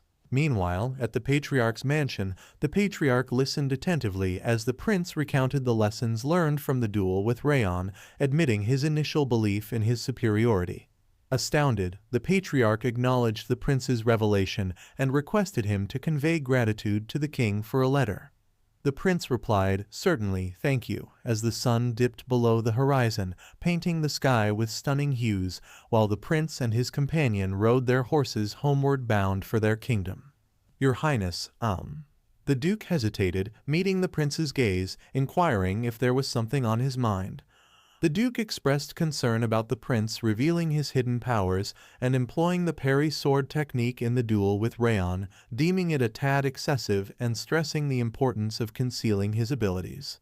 The prince chuckled in agreement, acknowledging he might have gone a bit too far. He defended presenting Raon with the plaque, highlighting Raon Sieghart's goodwill despite being underestimated, which warranted an appropriate response. Additionally, Raon shared a technique that could be deemed a secret. The prince argued it's true, but the duke began only to be interrupted by the prince, who asserted that the plaque was an investment. Impressed, the duke commended the prince for his farsightedness, to which the prince jokingly remarked that such foresight was expected, having grown up in the royal family, or else he might as well perish. Silently, the prince thought about Raon, inwardly expressing curiosity to see how much better Raon would be the next time they meet. The patriarch, puzzled by the butler's comment on his grandson's acknowledgment by a prince, questioned the butler, noticing his own lack of warmth. The butler insisted the patriarch had been smiling since the prince mentioned Raon's name, but the patriarch dismissed it, attributing it to the butler's possible lapse in judgment due to age. Concerned about Duke Tartan's words, the patriarch remained silent, reflecting on the message from the King of Orwyn about the resurgence of the Five Darknesses. The next day, Rimmer commended the trainees for their performance against the Orwyn Kingdom's trainees. He announced plans for upcoming specialized training, hinting it involved gearing up for an actual battle with the Snow Tiger Claw, a group of mountain bandits affiliated with the North and South Alliance. Rimmer revealed their dark activities, including theft, fatalities, and a village massacre. The trainees shaken learned their mission was to track down and eradicate these dangerous bandits, warned not to underestimate their aura abilities. In a somber tone, Rimmer informs them of their departure scheduled for the following day. Transitioning to Raon's training, she meticulously slices a leaf in half, her dedication marred by a tinge of disappointment as she acknowledges her struggle to meet her own expectations before their imminent departure. As the sun sets, golden rays paint the sky in warm hues, casting an ethereal glow over lush greenery. A serene oasis is revealed, with a petite pool reflecting the training building, capturing the harmony between nature's splendor and human craftsmanship. Raon reclines on a boulder, realizing her weakened posture but gaining fluidity in movements, deeming today's efforts sufficient. Contemplating bidding farewell before heading home, she recalls her mother's request for an ice cream treat and resolves to seek Raon's guidance the next day. While traversing the street solo, a figure trails behind, eventually calling her name. Startled, she pivots, inquiring about the individual's identity. Her terror-stricken expression emerges as she lays eyes on Sarah Sloan, possessed of hair as white as hers, greeting her and remarking on the passage of time. Sylvia, acknowledging Leah's effective training, notes Raon's growth, expressing pride before swiftly shifting to a menacing tone, questioning her willingness to engage in warfare or duels, and suggesting he might need to remind her of his teachings. Raon's eyes widened in astonishment, transported back to a haunting memory of her brother intervening and crushing two lifeless squirrels. The recollection caused her to collapse, unleashing a scream of terror as her brother, wearing a smile, drew close, whispering, "Raon, you belong to me," emphasizing her need to refrain from anything arduous or hazardous until an appointed time, instructing her to await further directions. Suddenly, an assault targeted Sylvia, resulting in a narrowly evaded explosion. Shaking with fear, Raon faced Raon, who appeared before them with a serious demeanor, demanding, "Who are you?" and standing his ground, asking the man to reveal his identity. Sylvia grinned, stating proper introductions should precede seeking someone's name after his sudden intrusion. Turning back to Sylvia, Raon questioned if he truly was her older brother because she looked terrified. Sylvia, lifting his hand, admitted he might have taken the prank too far, expressing joy at seeing Raon after a long time. Apologizing for the prank, Sylvia wished Raon good health and left. Quietly recognizing him as the exceptional swordsman of House Sieghart known as the Azure Sword, Raon extended his hand, suggesting they depart together. After a stroll, they paused near a carriage. Raon expressed gratitude as she boarded, bidding farewell. Raon reassured her, urging early sleep since they departed the next day, lingering to watch the carriage vanish. Inside, Raon remained silent until her room where ice cream awaited. In a fleeting flashback, Raon brushed off a squirrel scratch, reassuring her older brother Ruby that it was insignificant. Ruby lying lifeless, Sylvia asserted ownership, mourning silence or harm to everyone. As she grew, speaking up seemed dangerous, so she stayed silent, believing she was the sole loner until finding solace in Raon Sieghart. Back in the present, she sat on her bed crying, whispering it's all right as long as she endures. Hey there, folks. Ever felt like life's got you on a tight leash? Well, that was Raon's deal until fate cut him loose. Now he's all about living life on his terms, even if it means taking on gods. But before we dive in, let's have some fun with a trivia question. Have you ever learned anything new about a culture through reading manga, manhua, or manhwa? Drop your answers in the comments below, and who knows, we might just bring you a recap of the story you learned from. The following day, Limer explained they were in the southernmost area of Sieghart domain, the Zartan village. He informed the kids they'd be staying there for the night, acknowledging their successful traversal through the dimensional door. Recognizing their likely exhaustion, he advised them to rest well as it was their last chance to relax before the mission. A local welcomed the Sieghart swordsman and offered to guide them to their rooms. Limer thanked him graciously for his hospitality. In his room, Raon burned firewood, thanking Roth, who, confused, asked for clarification. Raon acknowledged Roth's hint from yesterday, realizing Syria concealed his presence in Raon's flashback after Raon's training. Roth suggested a potential clue, urging Raon to investigate. Mentioning Roth's extreme lengths for the ice cream girl, Raon believed Syria's prolonged absence, but knew Ronan would persist due to their sibling bond. Unexpectedly, Roth proposed using Raon's body to eliminate Syria, shocking and confusing Raon. Roth, owing the girl for introducing him to ice cream, promised tenfold reciprocity, citing the King of Revenge's principle. "Surely you're joking." "I decline," Raon replied. Roth insisted seriously, but Raon rejected, emphasizing Syria's lasting impact on Ronan. Raon noted Ronan's care, vowing to avenge anyone harming her even if Syria were eliminated. 2 days post-departure from Sieghart's domain, they reached a village ravaged by Snow Tiger's bandits. Children quivered at charred bodies, asking what happened and why such cruelty. Burin near a burnt corpse conveyed the brutality. Raon surmised they were decapitated before burning. Glancing at Martha, seemingly unperturbed, he thought her exposure toughened her. Raon anxiously scanned, stopping abruptly, concerned about Ronan. Next to a corpse, Ronan stood frozen, her innocence shattered by the horrific scene, an image seared into her mind, inducing terror and disbelief. Limer addressed the children, explaining that the distressing scene before them was the work of the Snow Tiger bandits. He urged them to etch this memory into their minds, advising them to stay vigilant when encountering such situations. Holding an object he referred to as an inaudible whistle, he clarified that it wouldn't emit an audible sound, but would be detectable by trained individuals in case of danger. He cautioned them about the bandits' ruthless swords, suggesting that before resorting to the whistle, they should attempt self-defense, even considering not hesitating, beheading them if they get the chance. With resounding agreement from the trainees, Ronan, however, stood silently. She couldn't kill even an insect, let alone a human. Limer then organized them into groups led by the top trainees, assigning Martha to Group A and Burin to Group B, each composed of 3 members. Gripping her sword, Ronan recalled her brother's words, reminding her that she belongs to him and to avoid perilous situations. She just needs to keep breathing until the day he needs her. He also mentioned that he'd kill everything that injures her. Suddenly, Ronan snapped back to reality as Raon called her name, urging her to join him. Ronan appeared downcast and hesitant at first, but eventually agreed. Positioned before a colossal mountain, Raon pondered if it was Roten Mountain's peak. The elevated vantage point allowed a clear view and potential escape. Raon suspected bandits might avoid obvious locations, choosing a less expected spot.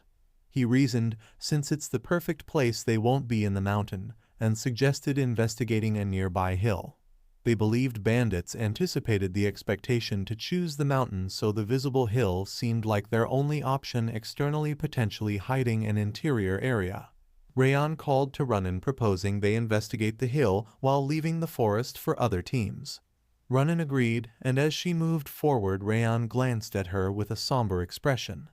Roth appeared, remarking on Raon's concern for Ronan and questioning his silence. Raon admitted uncertainty about what to tell her, deeming it a family matter.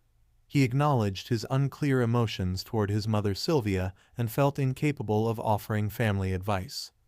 Aware of Syria's actions towards Ronan, he silently acknowledged the need to address the issue when the opportunity arose.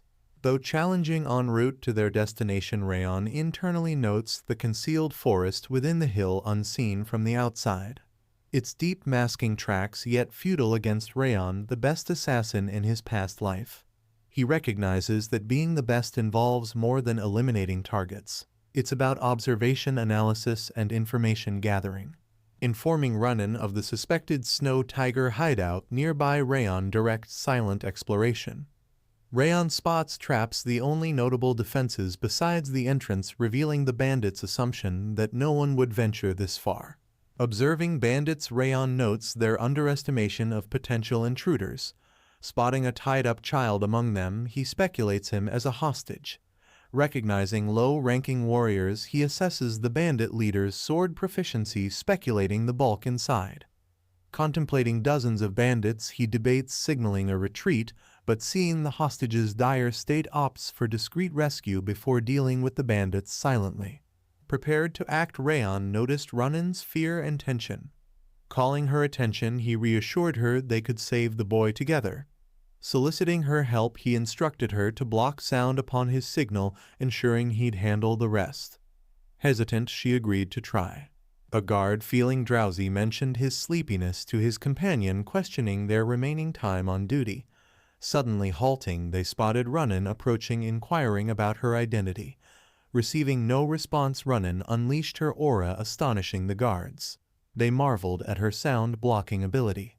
Seizing the opportunity, Raon confronted the guards swiftly and skillfully before dealing with the burly man in the background, dispatching the pair, triggering her traumatic memory and causing her to collapse, clutching her head and screaming. Raon noted the broken mana barrier and speculated her trauma's resurgence. With Runnin in distress, Raon feared bandit discovery. Facing imminent danger, Runnin was saved just in time by Raon, who overpowered the bandits. Pointing his sword, Raon warned the bandit to stay quiet or face consequences. Acknowledging Runnin's quick thinking with the mana barrier, Raon noted her trembling but appreciated her role in saving them. Raon initiated the interrogation, questioning the man's affiliation with the Snow Tiger Claw, and he reluctantly admitted. Further inquiry revealed 39 members in the forest and one more hostage. Understanding the gravity, Raon delved into details about the hostages, learning of an additional captive, a young girl, the sister of a former hostage. Pleading for her rescue, Runnin assured the worried kid, while Raon, pragmatic as ever, cautioned against making promises. Undeterred, Runnin affirmed their commitment. Raon, acknowledging the determination, emphasized the need for support in a potentially risky situation. Runnin proposed blowing a whistle and Raon agreed, prompting her to use it vigorously. Despite standing next to her, Raon heard no sound from the whistle, realizing he must have a reason for choosing that particular one. An angry bandit exposed the use of a silent whistle, alerting the others. Shocked, Runnin and Raon hid behind a tree, with Raon positioning a sword at a bandit's neck. The leader, an elderly man with white hair and a neck scar, nonchalantly questioned the commotion caused by a young kid and inquired about the whistle's purpose. Raon's sword, still at the man's neck, dismisses the inquiry, proposing a hostage exchange. The man questions the idea and Raon suggests trading the child for the man's release. The old man laughs callously, declaring the child holds no value to him, pointing his sword at her neck. He warns Raon to drop his weapon or witness the child's demise. The girl starts crying. Raon, with a steely gaze, instructs Runnin to face away and wait. Following her compliance, he swiftly slits the hostage's throat, blood splattering. The bandits scorn Raon. In a sudden move, Raon throws his sword, catching a bandit off guard, piercing his chest. Raon orders Runnin to create a frost fog, using aura shrouding the area, disorienting the bandits. Exploiting the confusion, Raon rescues the unconscious girl. The bandits, angered, vow vengeance. Hiding, Raon observes the kids and notes they may have passed out from the cold. Despite an injured hand, he insists Runnin guard the kids while he confronts the bandits, determined to eliminate the threat. Concerned about Raon's bleeding arm, Runnin informed him, prompting reassurance and determination to swiftly handle the bandits.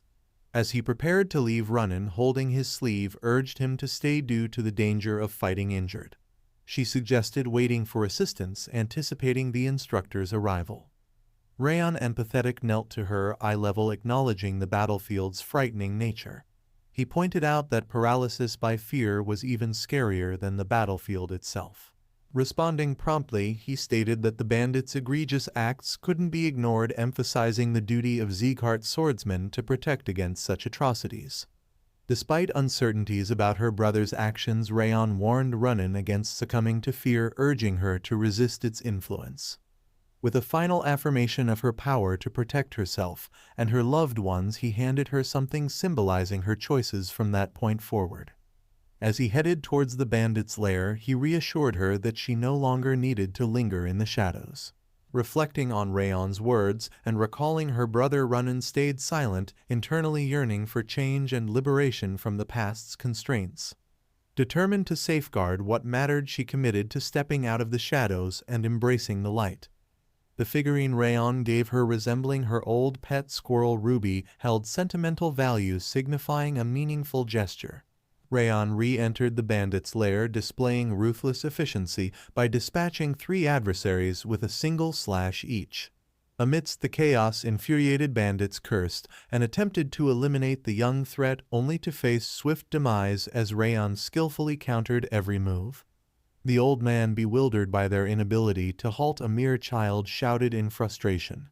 In a dramatic turn, someone leapt behind Raon, ready to strike. Alert and quick, Raon turned just in time to dodge the impending attack. The old man, now facing Raon, declared, "You're dead, you little brat." A cloud of dust enveloped the scene as the old man attacked. Raon had vanished from his original position. Bewildered, he muttered, "What? Where did he just vanish to?"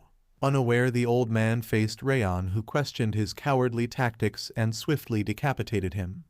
The bandits, in awe of Raon's strength, dubbed him a monster. Raon, mistaken for a trainee, urged them to surrender. As he battled, a man named Vukan attacked, cautioning against shame. Raon, recognizing Vukan's skill, grappled with him. Meanwhile, a bystander found Ronan and hostages. Surveying the children, Ronan resolved to protect them, recalling Raon's words. As a man rushed, trauma surfaced, but Raon's comforting message steadied her. Now prepared, she thanked Raon for instilling courage. Her sword, surrounded by cold aura, swiftly struck, gratitude towards Raon echoing within. The chief criticized, but Raon declared Ronan overcame her past, possessing a strong, kind heart.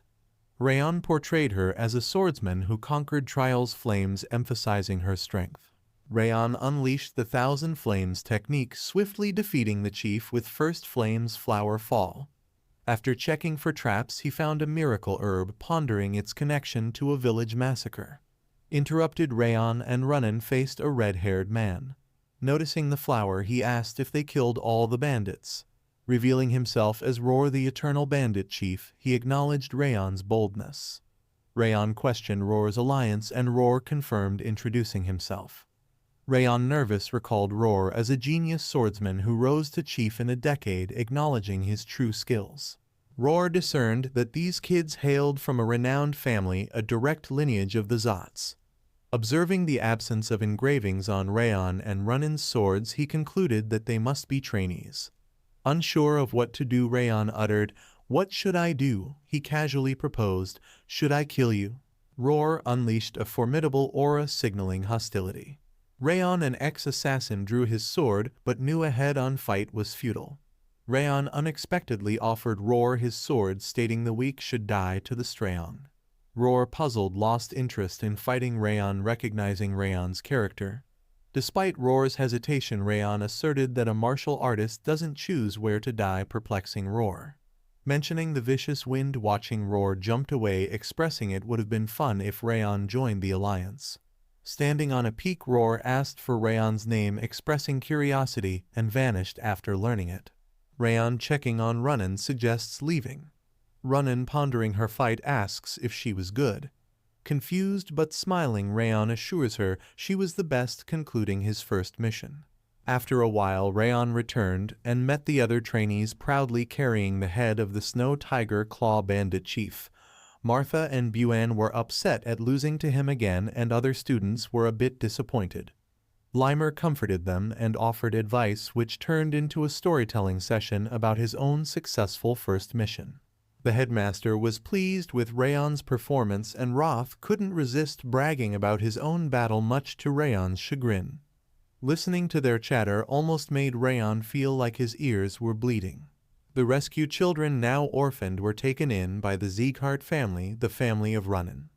The children liked the decision, having Raon fond of Runin in just a few days. Upon returning, Runin and Raon were summoned by the Patriarch and awarded a bronze medal for their accomplishments.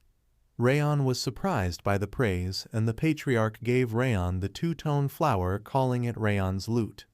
Despite the flower being a rare miracle medicine, the Patriarch decided to gift it to Raon, who was visibly confused but accepted the significant gift graciously. Raon returned home one night to find Dorian waiting. Confused, he questioned Dorian's presence, learning that Madame Sylvia had summoned him. Dorian revealed Sylvia's interest in the post-mission events. Shocked, Raon anxiously inquired if Dorian had divulged everything. Tearfully, Dorian admitted sharing the touching story, leaving Raon dumbfounded. Sylvia and Maid Helen appeared, their expressions reflecting disbelief. Raon, fearing Sylvia's reaction to his intervention with the bandits, attempted an explanation. To his surprise, Sylvia embraced him, commending his actions. Confused, Raon questioned Sylvia, who explained that the first Patriarch's legacy was protecting the weak. She shared her dream of emulating him, expressing pride in Raon's rescue mission. Sylvia, placing her hands on Raon's shoulders, expressed pride in him. Maid Helen, equally proud, vowed to share Raon's success with others. Emotionally moved, Sylvia's feelings were lost on Raon, finding emotions complex. Turning to look for Dorian, Raon discovered he had vanished. In the forest, Limer, observing Roar and Raon's interaction, noted the emergence of qualities reminiscent of the Patriarch. To Limer, it seemed like the seed for a new leader had sprouted. At the grand presidential building of the Robert family, Sir Darth Robert, the story's primary antagonist, sat writing. He discovered blood on the page, realizing his unhealed wound persisted. He recalled the day he killed Raon, who before succumbing launched a final attack. 17 years had passed since Raon inflicted the wound upon him. Despite numerous attempts with high-quality miracle medicines, skilled physicians, and renowned priests, the wound persisted. Observing the unchanging wound, Sir Darth Robert felt it was a constant reminder of that day. Sarcastically dismissing it as a dead spirit, asking him to remember, he laughed off the notion of dwelling on the past. Unmoved by the memories, Robert asserted his unwillingness to reflect on his own history. With only a little time remaining until Robert's lifelong wish would be realized, his intentions remained unclear, but hinted at a potentially cruel plan yet to be revealed. Raon's status window revealed numerous achievements, including a weakened bitter cold curse, the acquisition of the 3-star Thousand Flames technique, and a 3-star bitter cold aura. Notably, he attained 3-star legendary senses, 3-star flame attribute resistance, and the entry level to becoming a sword expert. His increased aura manipulation speed and overall stat improvements, along with boosted sword and footwork proficiency, left him satisfied. Although at an entry level, Raon acknowledged his dedicated efforts. Raon asserted his superiority over Wrath, defending his expert level at 15. Wrath dismissed age's significance in battle, prioritizing strength. Surprisingly, Raon accepted this, acknowledging the brutal nature of battles. Wrath persisted, claiming Raon's inferiority. Undeterred, Raon admitted weakness, with a smile prompting Wrath's confusion. Raon explained contentment, comparing his growth to his past. Speechless, Wrath threw a tantrum, unwilling to praise a human. Raon sensed Wrath's subtle acknowledgement, but walked away, signaling their complex relationship. In the training hall, Limer announced the end, but Murrin called him out for being late. Limer proposed making up for it the next day. Buren labeled him irresponsible. Raon gathered students for cleanup. Dorian, heading for supplies, noticed Martha's cold stares. Startled, he screamed, caught by her. Irritated, Martha ordered him to finish quickly, directing others away. Raon realized her calmness was reserved for him. The headmaster reappeared, confirming Martha's unchanged demeanor, stating he returned for something forgotten.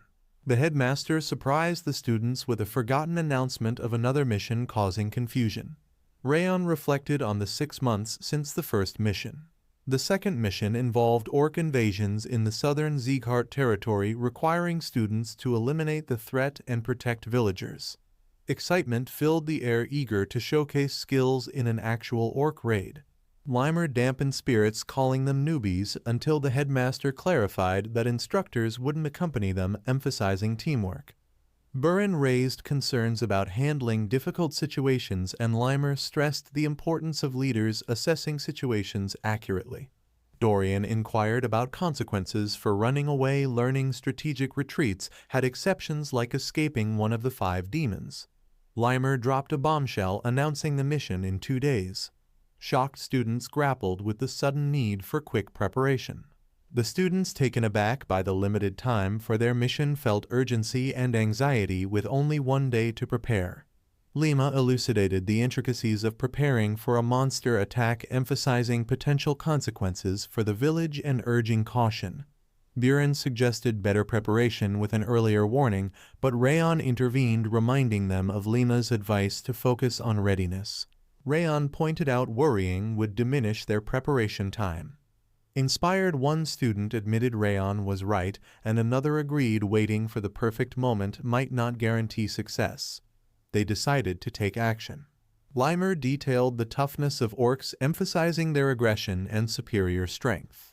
Highlighting the distinction in this battle due to orc size and numbers, he suggested evasion over direct argument and advised traveling light.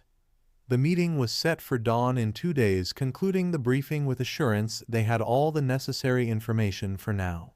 Later that day, returning home, Raon was about to enter his room when he noticed a bag by his door. Sensing a lightweight spell on it, he realized it was a message from Limer. The spell indicated that they were on their own for the mission, a challenge Raon welcomed. Abruptly, Roth confronted Raon, labeling him an arrogant individual and questioning if he thought everything would go according to his plans. Raon acknowledged the unpredictability of situations, drawing a parallel to Roth's unexpected gift of stat points. Despite Roth's desire to silence him, Raon remained confident. As Raon pondered the bag from Limer, the door creaked open, drawing both his and his mother's attention. His mother, wearing a stern expression, expressed displeasure at not being informed about his mission. Nervously, Raon inquired about her source, suspecting Dorian's loose lips. To his surprise, she revealed that Limer had informed her, leading Raon to internally curse the elf before offering an apology. In silence, his mom held his hand, conveying that being a head student involved more than mere representation. She emphasized the responsibility of leading fellow trainees, advising him not to undertake missions alone. Instead, he should strategically position his peers to minimize damage and ensure success. She stressed that his friends' lives depended on his choices. Expecting a lecture, Raon was surprised as his mom offered advice, placing her hand on his chest. She highlighted the deceptive complexity of monster raids and urged him to eliminate every threat for the safety of the villagers. During missions, she emphasized he transitioned from a trainee to a Sieghart swordsman. Hoping he would embody the family's old ideals, she left him with her words. Raon, expecting a scolding, found solace in his mother's genuine concern. She admitted to being mad, worried, and frustrated, but in a surprising twist, she hugged him instead, acknowledging it wasn't the time for reprimands. While warning him of an impending scolding upon his return, she expressed relief at his brighter demeanor since starting training. Her worry, despite his progress, touched Raon deeply, a stark contrast to a past where no one had shown such genuine concern for him. The embrace was a comforting reminder of the caring bonds he had developed. The next day, as Limer concluded his speech emphasizing the unpredictability of their journey, the students stood respectfully. He urged caution and advised retreat if necessary.